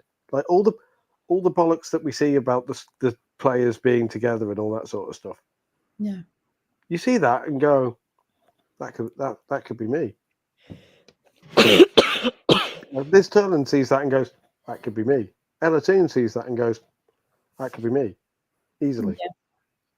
And I saw someone as well, like, again, we've all seen it when players have left and then have made comments, again, not calling out a particular person specifically, because then of course that would get them into trouble, which some people are then saying, well, it means it's not true then, because they're not naming that person, it's just people reading into it. It's like, no, it's inference, like we're using it the right way. But someone made a list of all the players who have gone since this particular person's been in charge, and has then spoke out about how they were treated, how they felt. And it's just getting longer and longer. And you just think, do the club really not care that much? I mean, we know they don't, we've seen it, but this is like huge, horrendous news reflecting back on them. And they're not doing anything. This is a legit player welfare scandal at this point. Yeah. This is the kind of thing. If this was happening in the men's game, journalists would be kicking down doors. And I have no doubt that there are journalists in the women's game who do this, and there may well be stuff going on. And obviously, with legal issues taking on a team like Man United with Jim Radcliffe, who is not exactly shy of using lawyers. No. And Glazers, they all have to have their ducks in a row. But so again, we are not saying that this is happening and Manchester United are mistreating players. But there are 10 players now who have come out and in cryptic fashion all said similar things. Yeah. There are players who have said they felt alone and they cried at training sessions. There are players. Man United have form for this with Vilda Bovisa, where she wanted to play, and Mark Skinner was coming out with all of his, it's best for both parties and stuff. They're going to kill someone. Manchester, if this keeps going, we've seen what it happens. This only ends one way. Yeah, someone needs to step in, and whatever their safeguarding policy is, it needs to be completely scrapped and make a new one and appoint a new safeguarding officer and welfare officer, because that can't be allowed to happen. And in any workplace, you have certain rights and respect, and it just that this should not be happening in 2025. For a manager to allow this to happen to one of his players, he should lose his job. It's negligence. Yeah. It's utter negligence. If we're talking about Jonathan Morgan being placed in a position where he may be considered criminally negligent for his treatment of Maddie Cusack, depending again on what the inquiry says, and Sheffield United may be considered criminally negligent for affecting the mental health of their players. This is the same thing. The only difference is, thankfully, at the moment, it hasn't reached the dark place that it did with Maddie Cusack, because Jace has come out and said, hey, I'm struggling. Clearly said, this is a cry for help. She's come out and said, I'm struggling.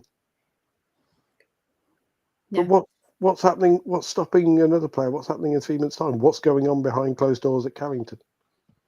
Yeah, because Jace's agents come out as well, haven't they, to,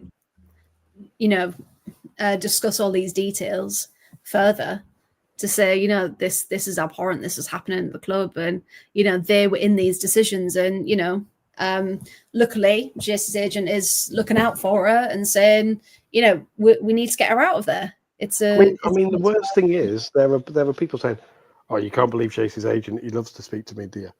Well, what else is he going to do? Yeah, he needs to protect it. He needs to speak up. Where else can he go? Like, oh, he loves to speak to the media. Fucking right he does, when his client, who his interests are protected, is being placed in a position where she's being forced to move several thousand miles and plans are being made about her life without her fucking knowledge. Yeah. I think it says something. I haven't got any one-liners. I haven't got any jokes about this because there aren't any. Fucking sort yourselves out, Man United. Yeah.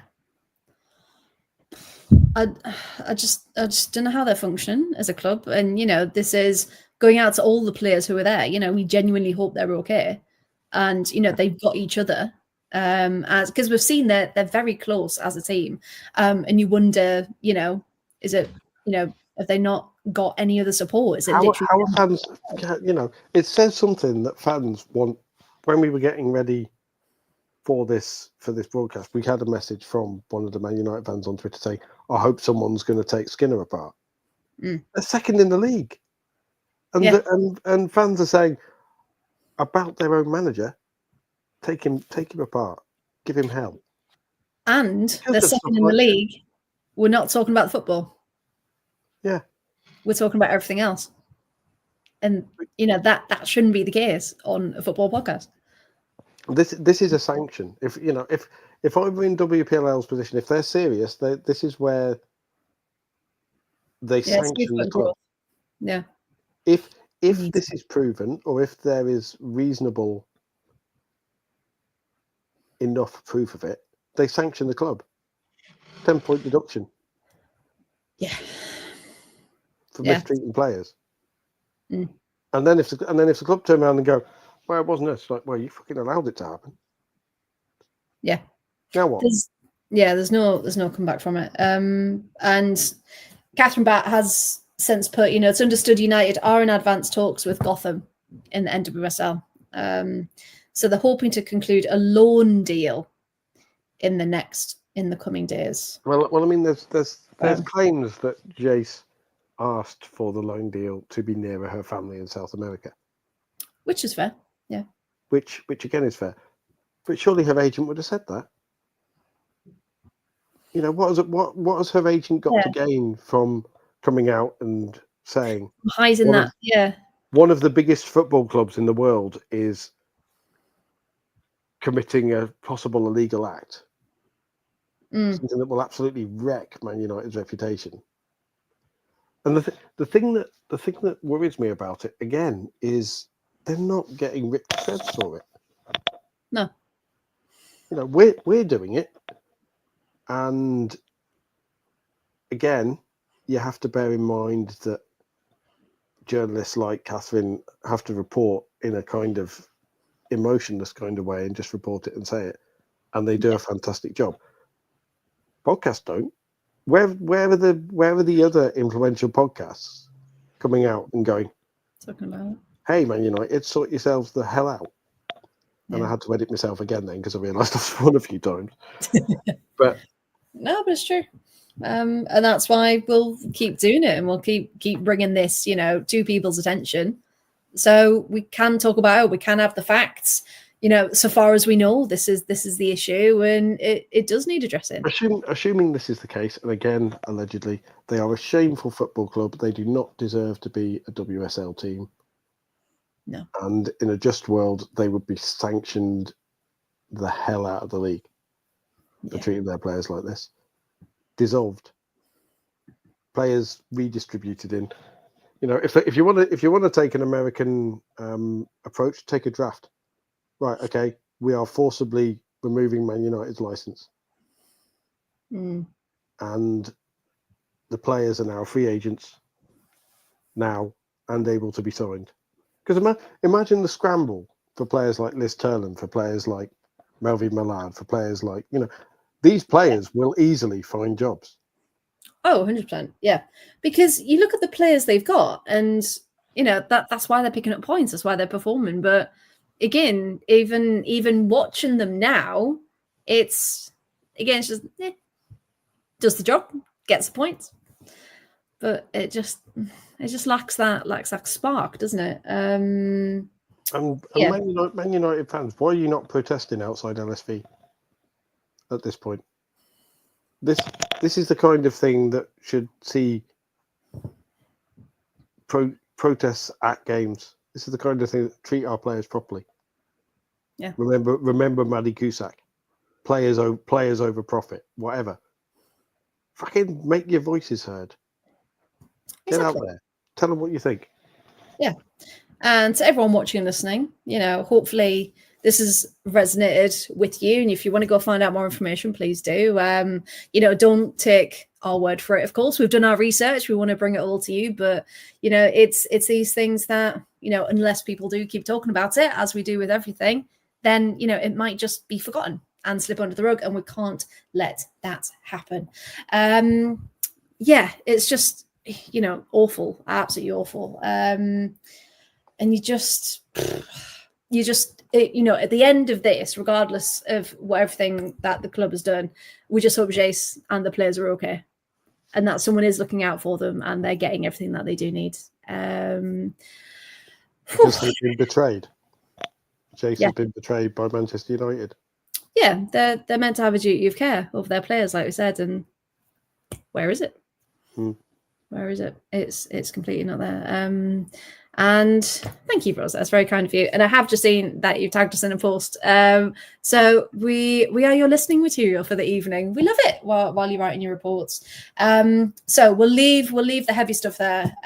But like we said, it does need talking about, and that's why we keep bringing it to you. Now we do still have a couple of matches.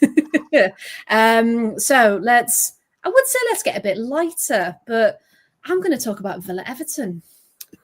Whoa! Happiness. All of our Chloe's like, woo! We all said it. Everton are playing so bloody well. And honestly, I don't know from a Villa perspective. Confusing, disappointing. I just have a lot of questions that need to be answered, really. Both goals, no offense, Chloe, but both goals were pretty much gifted, handed on a silver platter, and just gone, take the points. We don't want them, take them. But Everton, of course, were there to take their chances, and that's what you need to do to get the points. From a Villa perspective, then, some strange changes to the lineup. We were hoping after international duty, managing minutes, that kind of thing, because Kirsty Hansen and Lucy Parker were both left on the bench. When you need your strongest people, why?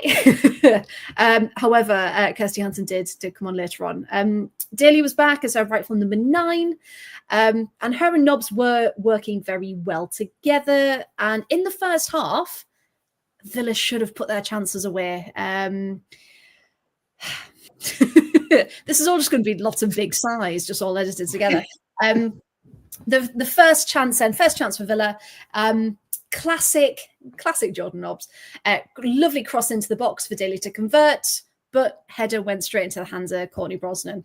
Now, Courtney Brosnan, fantastic keeper. Like, let's not, forget about that. However, you have to put it past her. Not in her hands. Need to get the angle right. However, so Villa had a couple of chances, nothing really to worry Brosnan in goal. And then Maren Mjelde comes along. Of course, it's fantastic to have her back, isn't it, in the WSL, especially for Everton. Now, she opened the scoring in the 16th minute. Now, this came from, I think it was Stenovik's corner. Now, D'Angelo initially punched it away. So you thought, oh, danger gone, lovely. But Stenovik ran forward because, you know, why wouldn't you? Crossed the rebound back into the box. And it was awful from Villa. They just couldn't get it away, couldn't clear it. Katie Robinson, who started, again, question marks over that. Is she ready yet? Tried to clear it, but got the angle wrong, and it went up instead of out. Ended up going behind her, back into the box, and drops to the feet of Mjelde, who chips it over D'Angelo. Can't do that in front of goal. So that made it 1-0 in the 15th minute. Now, it was... Villa then had, you know, good bits of possession, had some really good play throughout, annoyingly. Robinson tried a curling shot out from the left, but again into the hands of Brosnan. Minutes later, Nobbs also tried a couple of strikes from distance, but it just felt, if they just thought about it a little bit more, they probably could have made something with it. Like Jordan Nobbs, when we've seen her strike from distance, like we've seen her do it, but she had so much space, and instead of looking who were her options around her, she just went for it. And you just think, you've done that a couple of times now. It's not coming off. Like, can you you know, what are your other options? It's just not happening. But again, who's up with her? Who's there supporting her? And it just, nothing was working. And again, had their chances, had some good possession, but it wasn't working.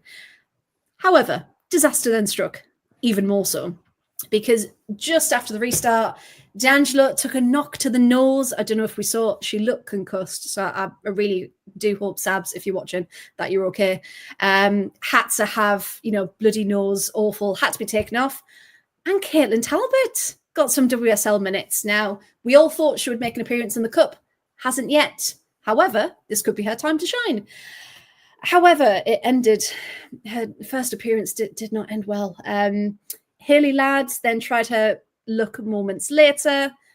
Talbot was able to comfortably get that one. However, it wasn't to last. The second goal was a complete gift. And again, awful from a Villa perspective. There was some lovely play. Shout out to Tony Payne, RT Payne, who some lovely footwork down that right-hand side. Passed it back, I think it was to Ladd, the camera angle wasn't great, who then crossed it back into the box. The ball slipped through Talbot's hands, and I watched it in slow motion. Just like, no, please, someone. Slipped through Talbot's hands, awkward bounce, a bit like when you drop a rugby ball and you don't quite know how to pick it up again. Awkward bounce behind her. She scrambles to get it, but like bounces it with a hand back onto the feet of Hayashi. Can't do that. Because then Hayashi, then of course, 2-0, right? Game over, essentially. So halftime, just after halftime, sorry. It almost became 3 for Everton because Kelly Gargo, what a player. Insane. She went 1-on-1 with Anna Patton. I mean, fair play to Patsy. Kept up with her, and luckily for Villa, Patton was able to stick with her and narrow that shooting angle, and then Talbot was able to deflect it behind. And you just thought, what's going to happen? This is going awfully wrong. Just after the 60th minute, however, Villa trying to mix it up. So Missy Bull-Kearns came back after she's been out injured for a while.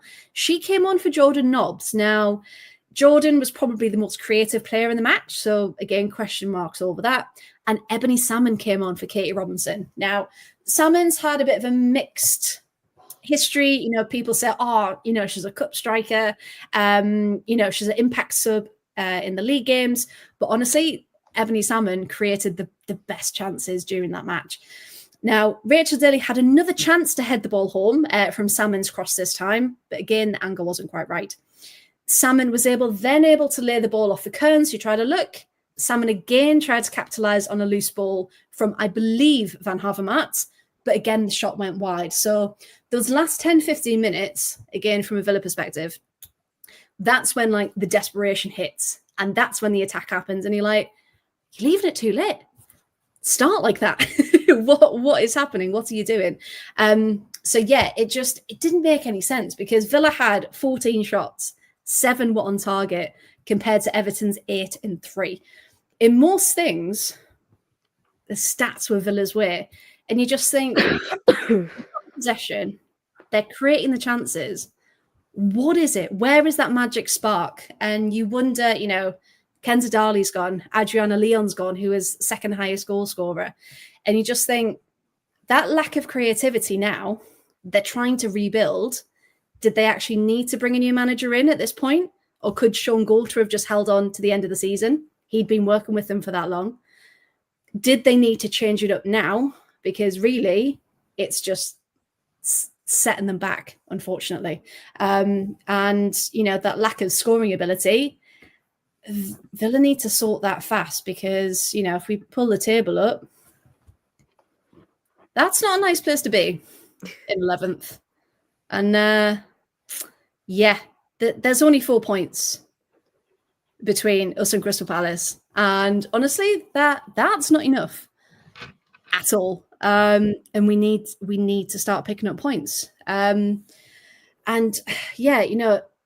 Emma said, we gave them too much time instead of clearing it. Yes, absolutely. What a goal by Matt. Yeah, honestly, the Everton goals, like the finishers on them, can't fault them whatsoever. But it was the issue that Villa, it's just, there's just something missing, and none of us can put our finger on it. And it's so frustrating to watch as a fan when you know the potential of your club and they're not performing for whatever reason. Matthew, do you possibly think Rachel Daly should be dropped? She's not having a great season, not scoring goals. I mean, there's 2 ways to look at it. She hasn't been playing as a 9 this season, pretty much. She's always been in midfield. So it's almost the issue of, and I've said this before, we almost need 2 of her so she can create her chances and then she can finish them. And that was the beautiful thing about her and Kenza working together, because Kenza could do the creating and then Rach was there on the end of it. As Emma says, she's not being utilised in her preferred place, but she's a workhorse. So it's not as if you can drop her because she's not putting the work in, but unfortunately, her output as a goal scorer, is below par, but I can't see her being dropped at all. Chloe, from an Everton perspective, how was it for you? Do you know what? From an Everton perspective, were great. We're great. No, but do you know that Miodi's goal is actually quite significant because it was Everton's 250th WSL goal? Yes. 250th WSL goal. There we go. I mean, it was her first for the club and also Everton's 250th, which is well impressive. That's incredible. Yeah. And she's come back and done it in a different shade of blue. That's what she's done to be able to do it. But yeah, I mean, you can't fault Everton for, like I said, their performance, their skill, their technicality, putting away their chances, and that's exactly what you need to do. And again, if Villa did it, that would have been such a tight match, wouldn't it? But yeah, they just, I don't know. There's no that urgency like we're talking about. There's still relegation, guys. They're still there this season. Because we've even talked about in the group, we're getting championship tickets, season tickets next year, are we? And it's getting to that point where it's a possibility. I mean, I was just going to say, with Everton, generally since we made those January signings, it feels like we have been on the up. I mean, going into next week's game, I normally feel quite worried about facing Arsenal, and I have for the past however many years, but considering at this season at the Emirates, the reverse fixture we did quite well. Last season, we did the 1-1 draw. These words are going to come back and bite me horribly, and I'm fully aware of this now, I'm admitting it, but I feel all right. I don't feel like Yeah, I know. I've said it. It's South End of the universe. I've done it. It's fine. I'm having It's a not night. Burn the incense, wave the iron. I'm having a night of negate mistakes. the football Okay, gods. let me live. Let me live. I feel all right. Like, I mean, if worse comes to worse, I get to see Freya for a night. Hey, but yeah, rules commentators curse. I know But about those. I've put a few of those on. So yeah, that's why I was wincing so much. but No. looking at it though, Chloe, you're right though. You're in probably the best position you've been in to face those teams now. Yeah, if I feel You've got good. players, you've got the depth, on a good home. We've got Kelly Gargo, and that's You've got Kelly Gargo. Done. amazing. Fantastic signing. 10 out of 10. Fantastic. Give me 14. She's been amazing. We do need t-shirts that say #believe in Brian though. Oh, I love That him needs to happen. so. I cannot actually express how much I love that man so much. And next season, we could be getting a new home. Hello. Yes, I was Yeah. just about to ask you about this. The rumours What? haven't they sold off the land? Weren't they meant to be apartments or something? Yeah. So the last I heard was that I don't know if it had been officially been sold, but rumor has it they were gonna turn it into they were gonna knock it down and turn it into something. But now that the rumors came out that the ground, I mean, how long have I actually been saying on here that Goodison Park should go to the women? And I'm fully aware they're not going to sell it out. Like, I'm fully aware that's not going to happen. But for the big games, we're using quotation marks because no games are big games, but for like the big games, like your likes of Chelsea, Arsenal, City, the teams that have like the lionesses and the teams that everybody wants to see, Goodison Park is a perfect location. Like, this year's a bit different because it's the Friday night, but last season when the game was at Walton Hall, that I've never seen Walton Hall so busy at the Arsenal game. It was good. Like, it was really good. It was so good. The atmosphere was electric, but I'd never seen it so busy, and that's the type of game you'd like at Goodison, to have that atmosphere, that ground. And to be honest, I know I've been advocating for it for years and saying it, but I do think if we want women's football to grow, if we want more investment in the women's team, we need a better ground than Walton. Because yes, I love Walton. I love the intimacy of it. I love how I'm that close to Courtney Brosnan when she's taken. And I can hear everything she's saying. I like how, Katie McCabe is like that on my face when taking a corner. But I do feel the time is now to move on and grow and get the better facility. I mean, I don't know about anyone else, but when it's raining, I quite like to be undercover when watching a game. And Walton just doesn't have that. It just doesn't have a glorified field. It's on the edge of the park. I like the fact that it is just the women's team's ground and the under 18s. They don't share with anyone. They don't share with a rugby team like Lee Sports Village do, or St Helens, or Totally Wicked, whichever one you call it. They share the rugby team, or they share of other sports teams. Walton Hall is literally just Everton women's and the under 21s, under 18s for the men's side. And they could use Goodison for the men's under 18s and 21s as well. So and Goodison, it'll be electric, it'll be undercover, it'll be much better facilities for the women. It won't just be plunked on a park. I think it'll get more people in for the women, not even because of better facilities or anything, because it's Goodison. Yeah. And Everton fans. If I'd been told, right, okay, Highfield Road is going to be knocked down, and then been told, no, actually, you can go back to it. Goodison, the Bramley Dock is a gorgeous stadium, and I love the fact that all of Everton's drawings have it lit up in the colours of the trans flag as well, which is very funny. Yeah. Everton said trans rights, but like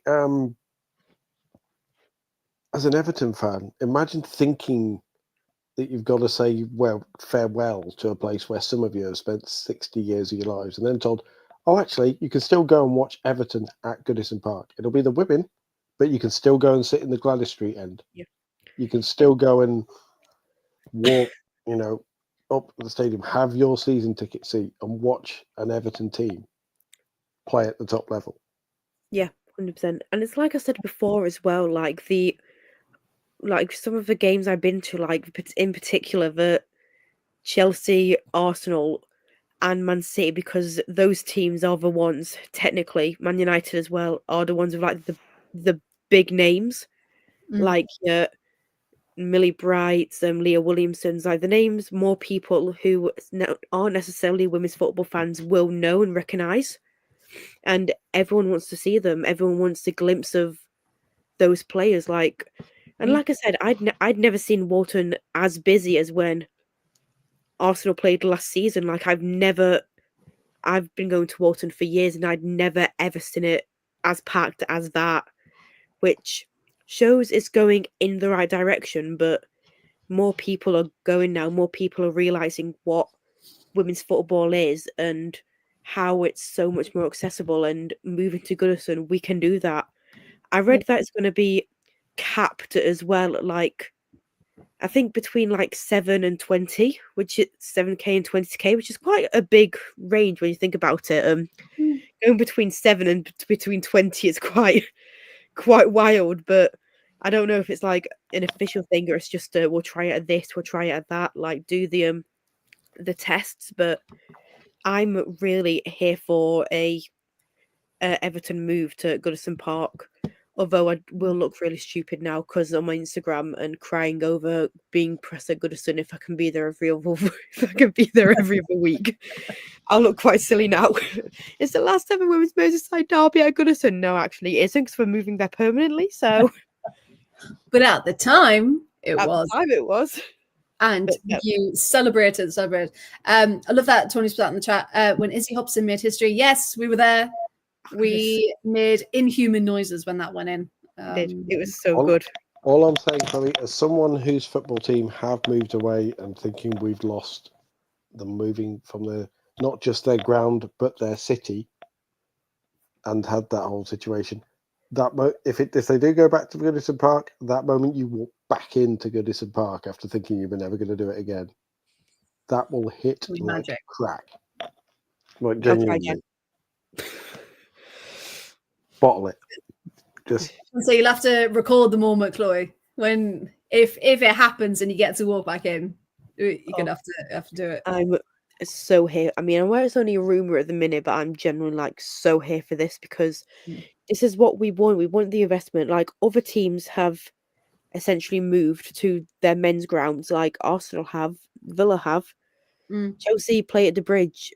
So I mean, I don't know off the top of my head how many times they're playing there, but they're playing there more times this season than they have like the last couple of seasons. If anyone knows the exact number, then let me know because I'm not making a fool of myself again. Don't have us. Never make a fool of yourself on this podcast, Chloe. It's what we live for. But no, we do. It'd be, and it's keeping the history at Everton, isn't it? And keeping that alive. Hey, Tony's on it. 3 WSL games and all Champions League games. Yeah. Yeah, the time is now for investment, and I'm really hoping it does happen. So as soon as you said the time is now, I just had the Volvo advert in my head. So that's good marketing. The fact that that's still in my head years later. No, I went Les Mis.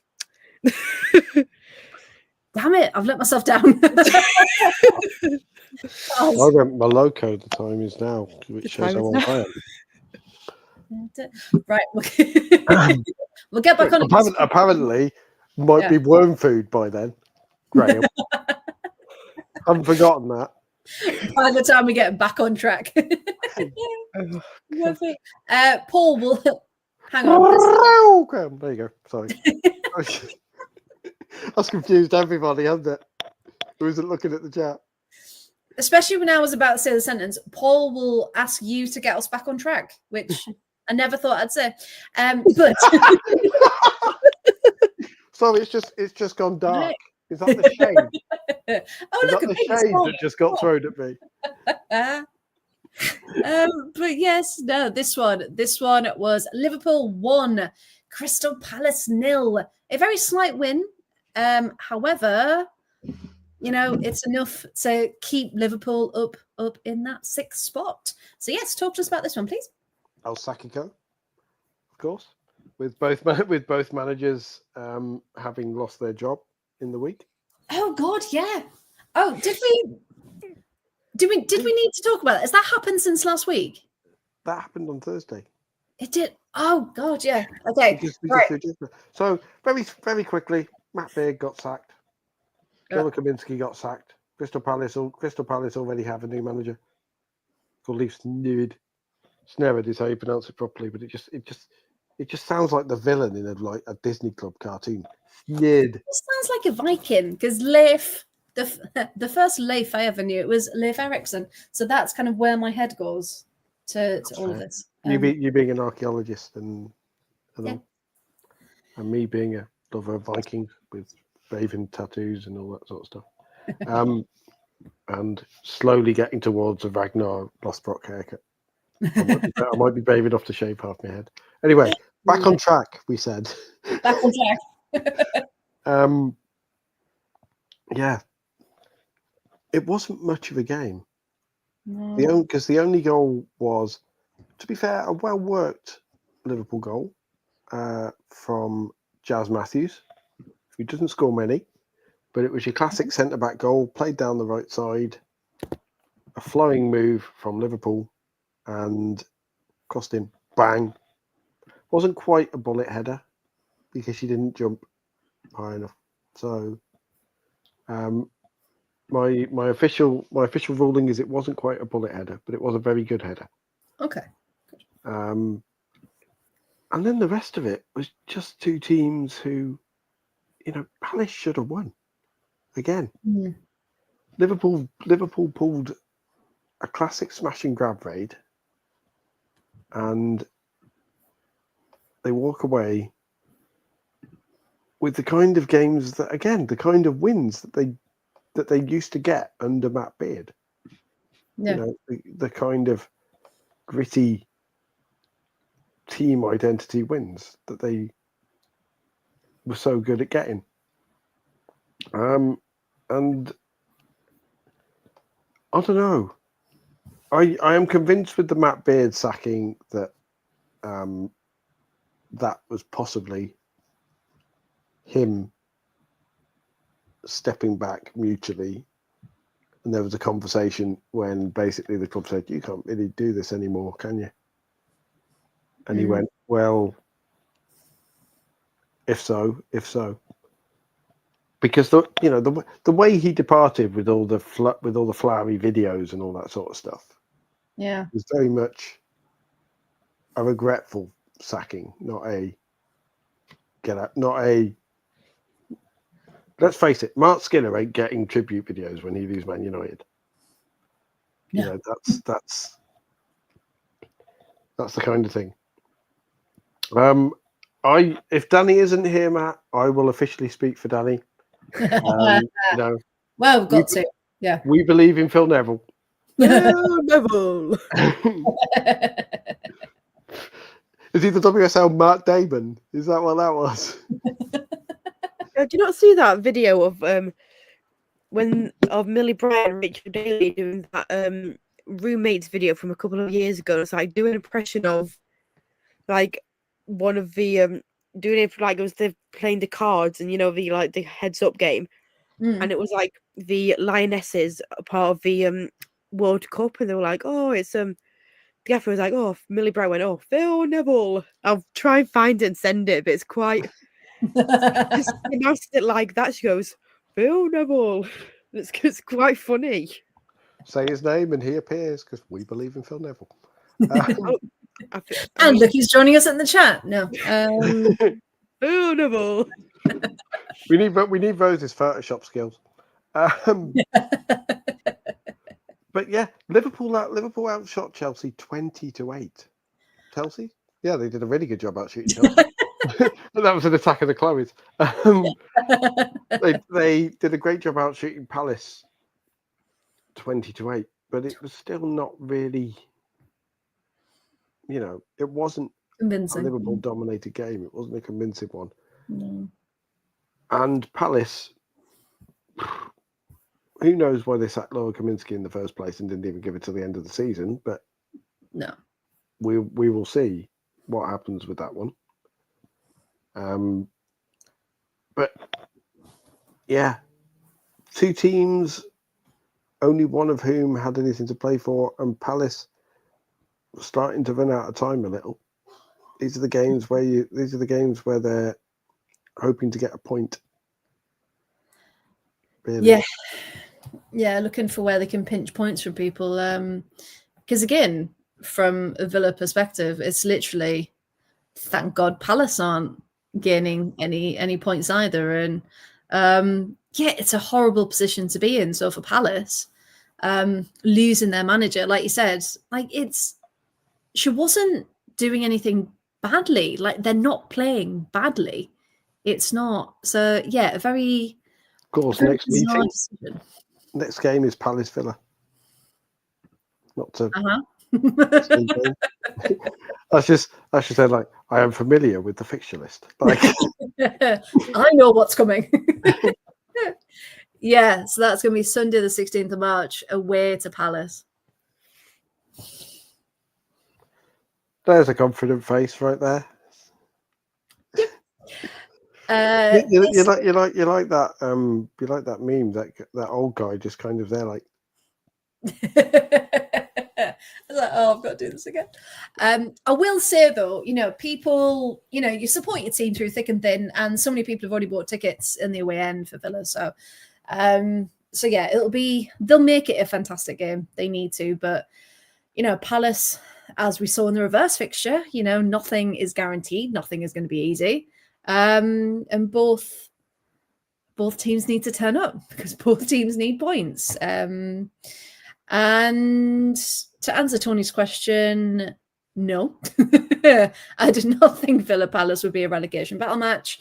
But that's the way it is. You don't perform, you don't get the points. You find yourself in these positions, and we lost people in the window. We didn't strengthen. We've got people with injuries. I talked to Natalia Arroyo on Friday, and she said Lucy Staniforth's had a setback, Rachel Corsi's had a setback, and they're coming back. We've seen Missy Borkern's just come back, and you just think, I mean, she wasn't worried. She said, they've got enough people to cover, but it's having enough people to cover and then being able to use it and push on. So it's crap. It's a crap situation to be in, but you just hope the players have got enough about them that they're going to push on for the end of the season and hopefully do enough to stay up. And that's literally it. That's where the conversation is, to hopefully stay up. But yeah, it's just a reality, isn't it, of crap season. I've done it with Sunderland men when they were up and down and everything. Just go with it. It's like, okay, down again. Okay, let's talk about something fun, shall we? We'll come on to me because Brighton nearly got a win against Chelsea, and it would have been fantastic. However, it was only the second point this season that Chelsea dropped points. This match. I do have to say, though, you know how the WSL channel has started to put extended highlights on? This made it. This was one of them. 20 minutes worth of highlights this one had. Now, we had some key bits here. So extended highlights, of course, is number one bullet point on the list. Naomi Girma made her debut, although had to be subbed off early due to injury. Not the best of starts, but she made it. She started. And of course, as I've just said, only the second time Chelsea have dropped points this season.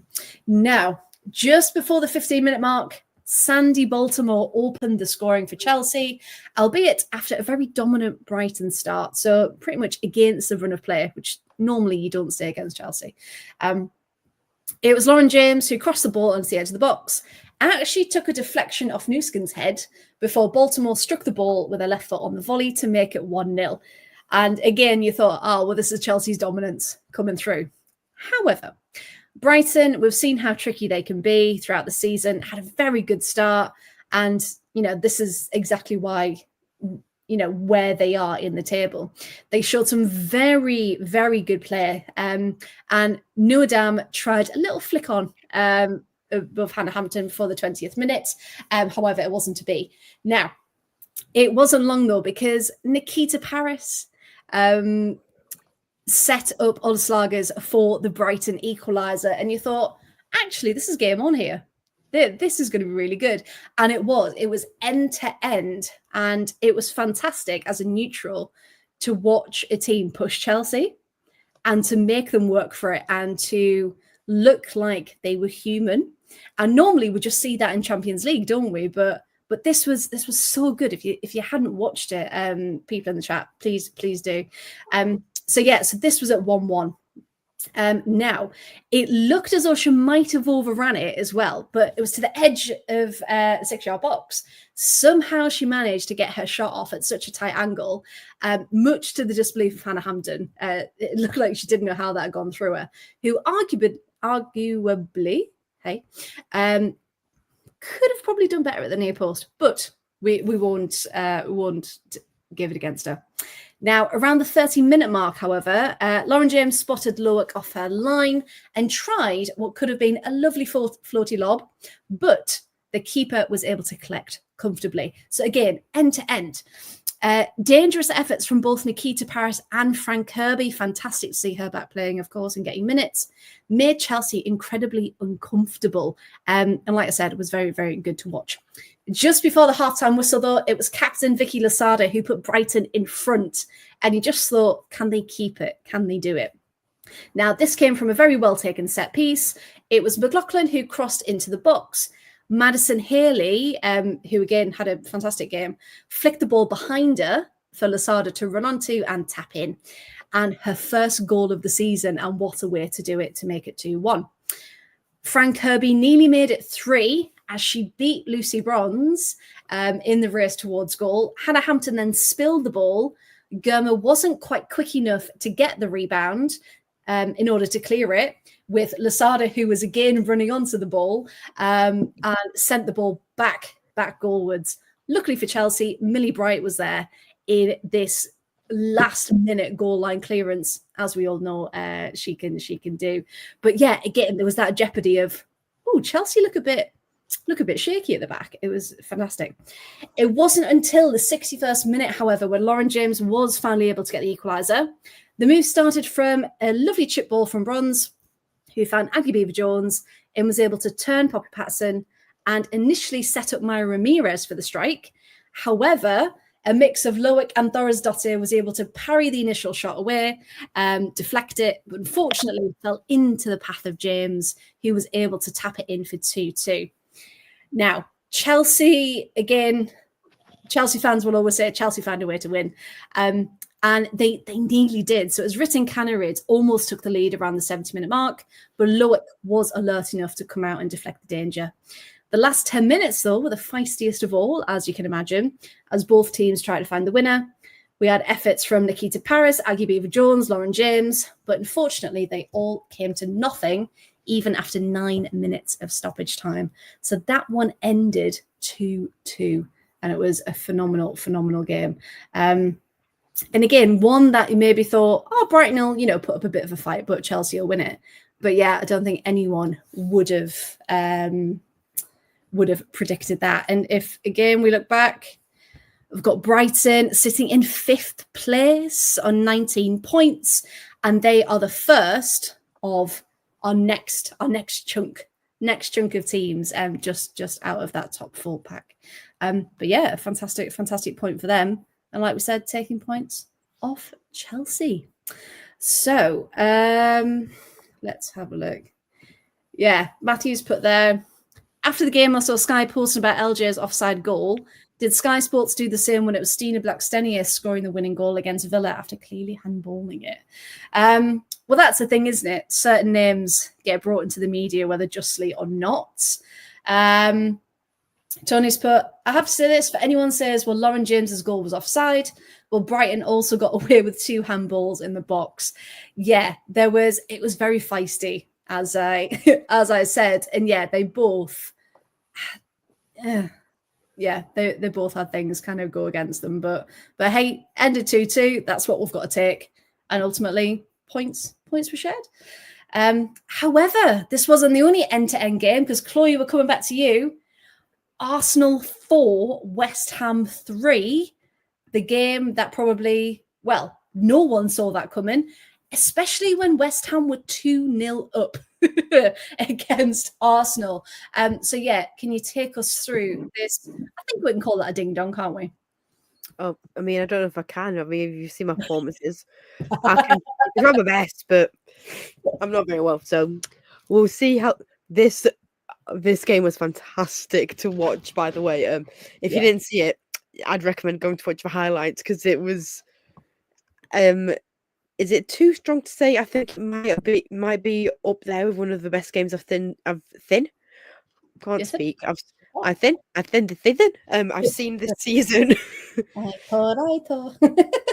Oh, I don't know what's happening. I think I'm malfunctioning tonight. It's not going Nearly very well. done. Don't worry, we're nearly done. Yeah, this game was great. It was a 7-goal thriller. Amber Siak, thank you, scored twice. Both goals from corners, actually, which was quite fun. Back-to-back corners, like, ooh, slay. This was just after 12 minutes. The first one was a header from the corner, and then the second one was a bundling, as the hosts failed to. Oh, the baby! I know about Arsenal West Ham. Keep going. I can tell you about Arsenal West Ham. So the first goal was a header before it was bundled home, and the second one was that Arsenal failed to clear a goalmouth scramble. West Ham continued frustrating the Gunners, but never fear, because Chloe Kelly was here. She scored her first. This is a mouthful, but I'm going to try. And she scored her first goal for Arsenal since returning to the club, through a Mariona Caldenti delivery. And she managed to turn and strike the ball into the net, which was quite good, really. We really like seeing Chloe Kelly get on the score sheet and seeing how much happier she's looking at Arsenal. It's been, although I still don't think this is a loan move. Doesn't feel like a loan move, does it? It's not. I don't think it's a loan move. I think it might be permanent. But we shall see. Then Shakira Martinez got the third goal. She fired it past Daphne Van Domsela, who seems to be now preferred over Manu, which, to be fair, I don't think Van Domsela has been bad in goal for Arsenal. Like, she's been pretty impressive, and is definitely making a name for herself in the goal. So that then made it 3-1. And then this is where the fun happens. This is where it starts raining goals. There were 3 goals in 6 minutes, which was hello. I know. I remember watching it, because what happened? I think we had some friends round, and I had it on sneakily in the background, and they thought it was a replay. I was like, no, that's another goal. And they're like, what? I was like, yeah, keep watching. And then they just kept going in. I was like, this is great. Yeah. Sorry. Yeah. Sorry, share that. So, Katie McCabe only scores bangers, as we have Hashtag McCabe only scores bangers. Yeah. We all love Katie McCabe. Not just me. Learning young. It's my influence. Teaching them young. You gotta love Katie McCabe. Yeah. So I mean, to be fair, it really started by Caitlin Ford. Like, her assist to Katie was like, she just telepathic. Have thoughts on that, but no, Caitlin Ford assisted the goal for Katie, and then she just absolutely banged it. It was a whomper banger wanger. If I ever did see one, it just went straight. Sorry, it was a one banger wanger. A whomper banger wanger. Just that doesn't sound like. Have you ever heard of a whomper banger wanger? I think that might be a pod debut. A whomper banger wanger. Whomper banger wanger. It's like I was just pretty impressed by it. What's a definition? Chloe can. I'm not touching that one. I am not touching a phrase with bang and wang in it. No. Me and my sister say about music, like if there's a good song we like, we call it a whomper banger wanger. So perfect. Not after me fisting soup earlier. I'm not touching. Just a good performance, isn't it? It's just a whomper banger wanger. It's just a really good performance by someone, and I think Arsenal were worthy of the whomper banger wanger trophy this week. Stop saying it.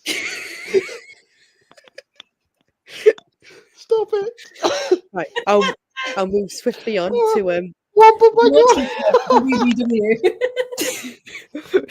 Great. It's 11 o'clock at night and I might be delirious, but I don't know what's happening. I think I'm just falling apart tonight. It's been a while since I've been on the pod, and I'm really just inserting myself back in. Can you imagine a 30-yard goal? That's a whomper banger wanger. Like, oh my god, they've done it. The legendary. Just throw myself back into the atmosphere, you know. I've had a howler tonight, but you know what? We keep going. Banger wanger. When we're swiftly on to the next goal, which was whomper banger wangers. Which was Leah Williamson. Sorry, I'm just gonna. Chloe, I think you've broken Paul. I think that's an amazing word. Award-winning content. Do you remember a few years ago they came up with bounce back ability? I want to make whomper banger wanger a thing. Oh, I love it. I'm trying to work out what chant it'd be. I'm singing it to Witch Doctor. Ooh, Don't. Whomper banger wanger.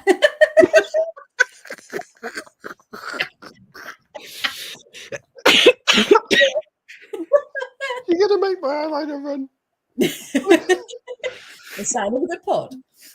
Oh my god, there's still 2 more goals to go. I've not even got to. Were they whomper banger wangers? Yeah. One was a whomper, one was a banger, one was a wanger. It just means like good performance, isn't it? And like messy who we are. Whomper banger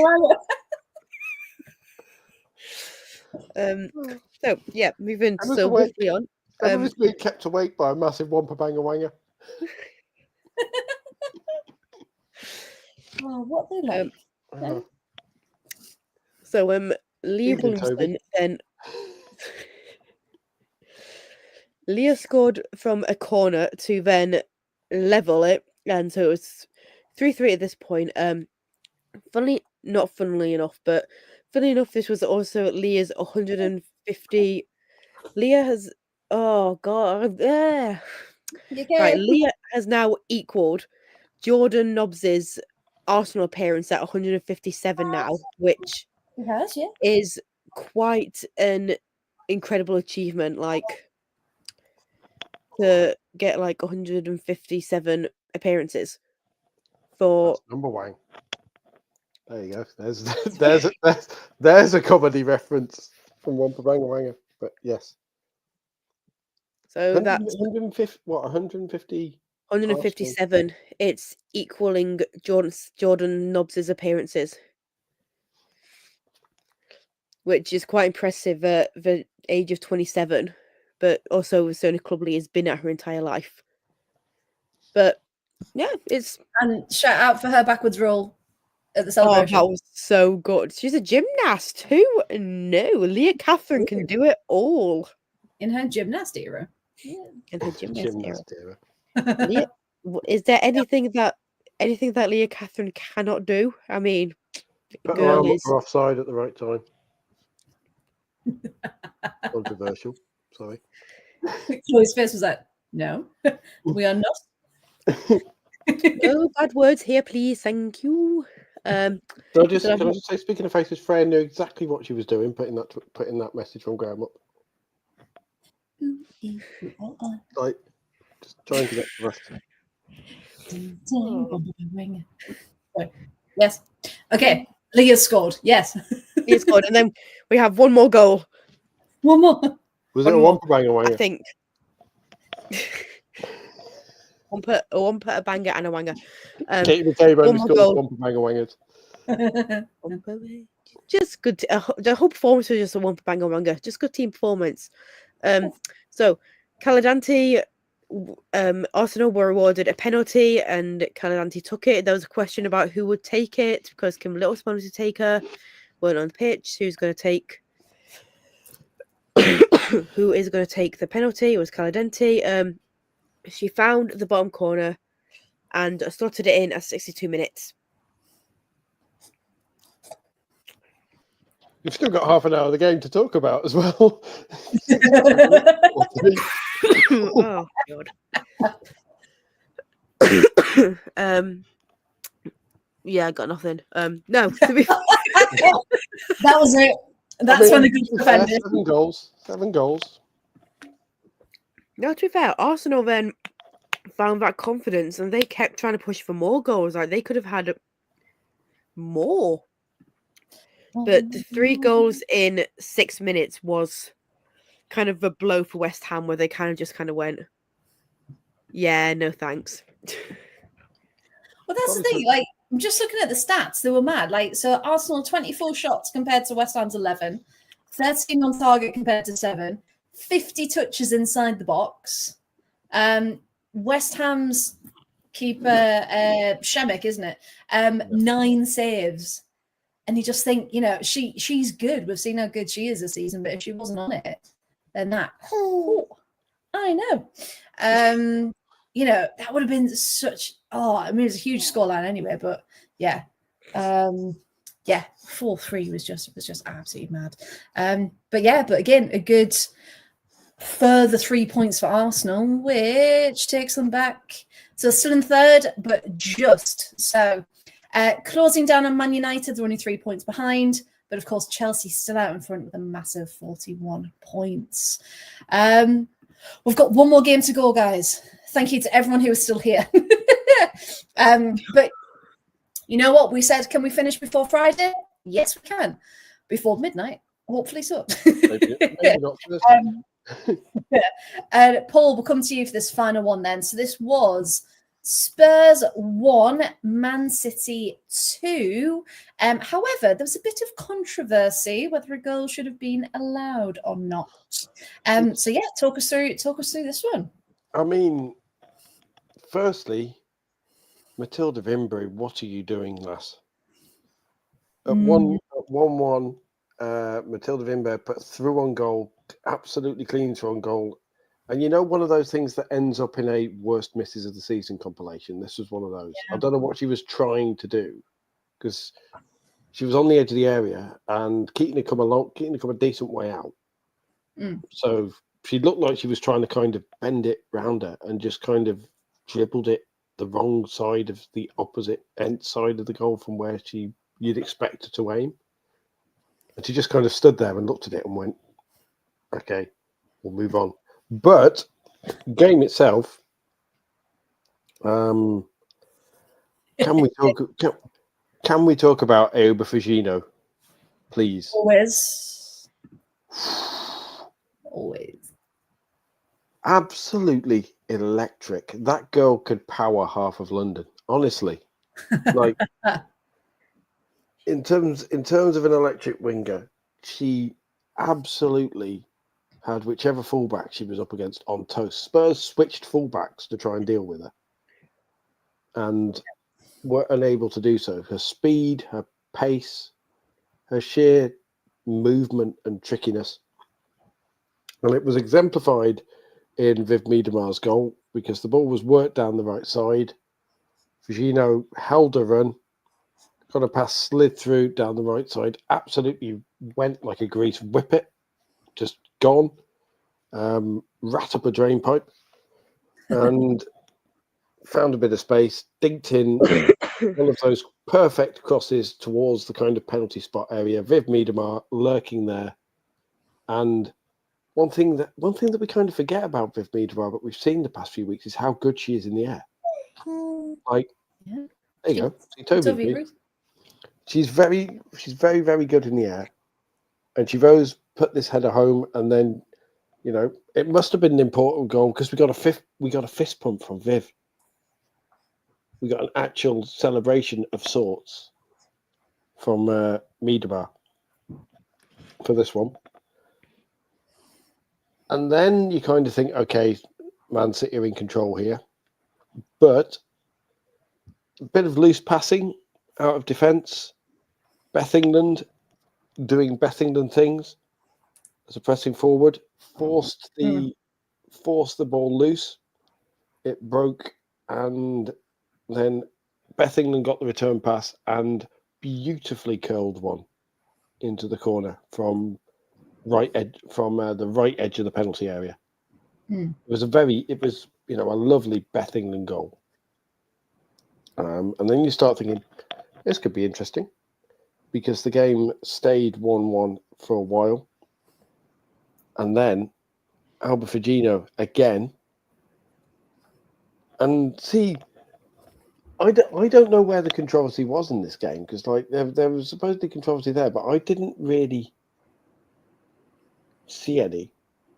Like you'd have to look. You'd have had to look hard for it. Hey, I'm already vulnerable, and then you're dropping jokes like that into the chat.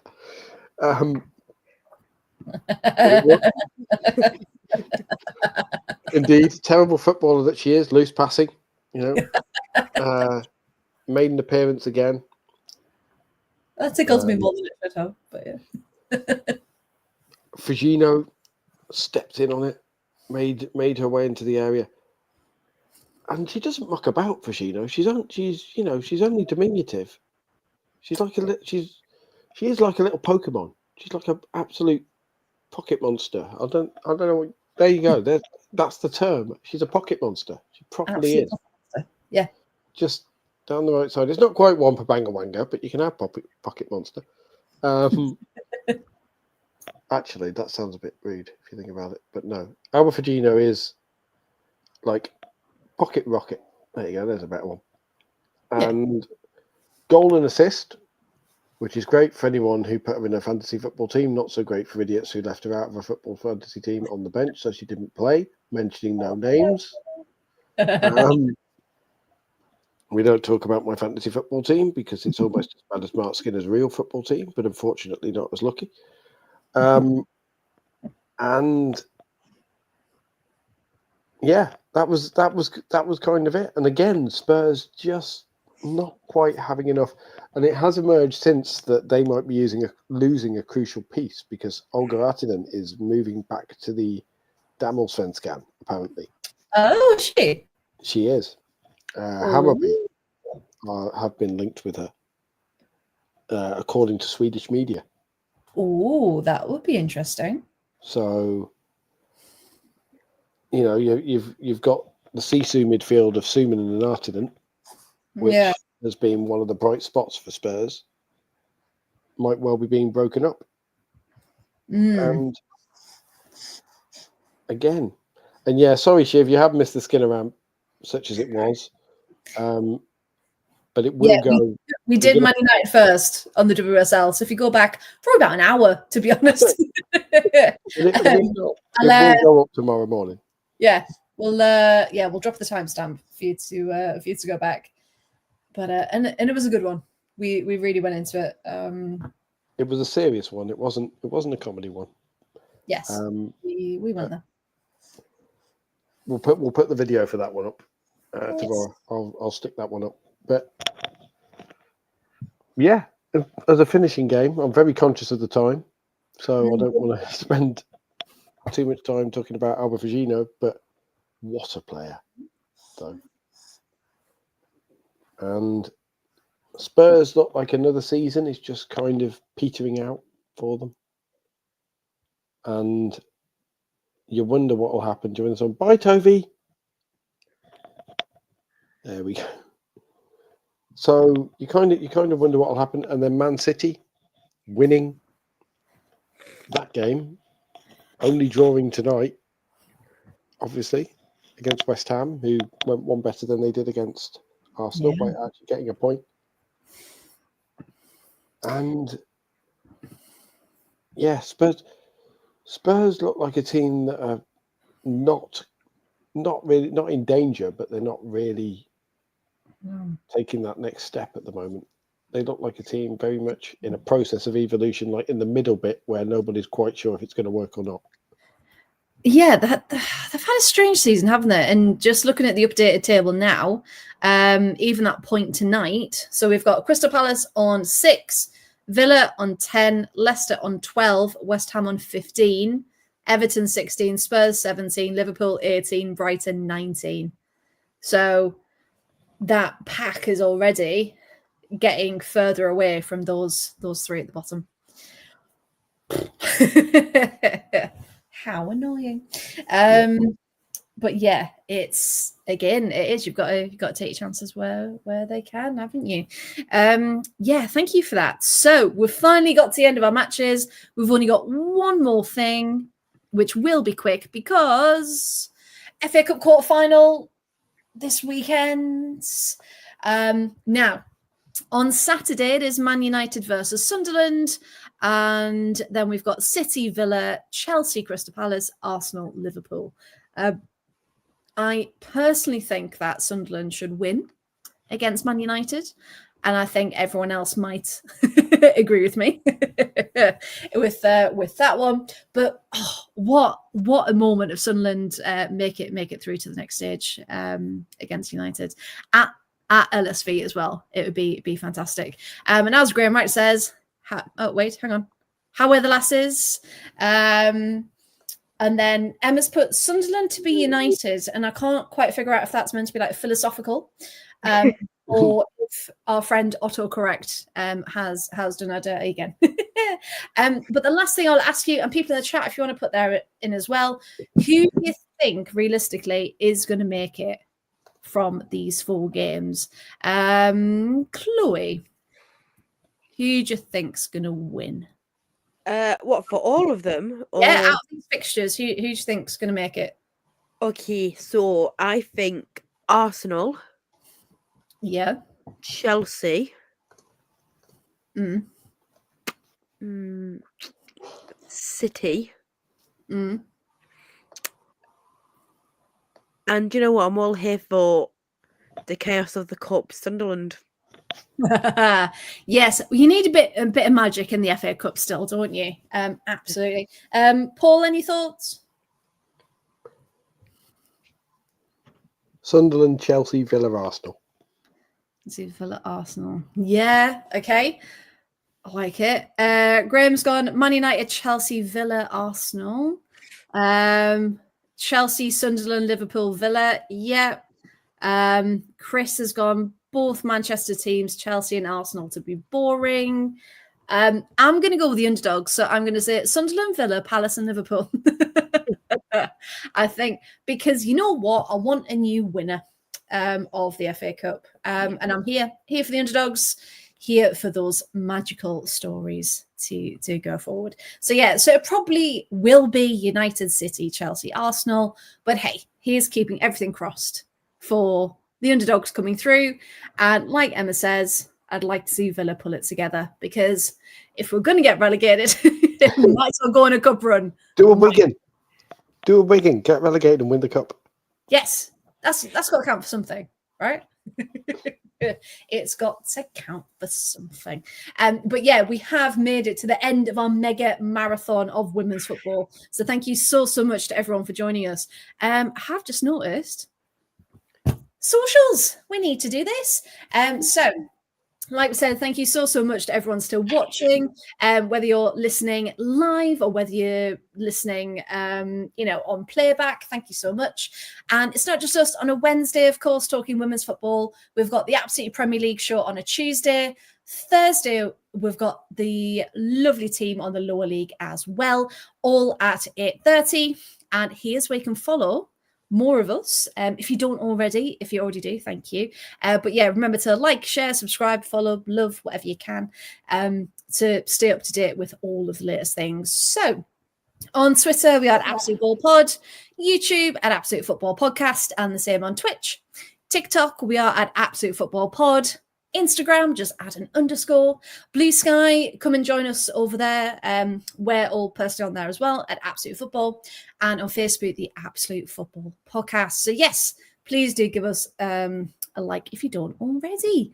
However, on a more personal note, Chloe, thank you so much for this evening.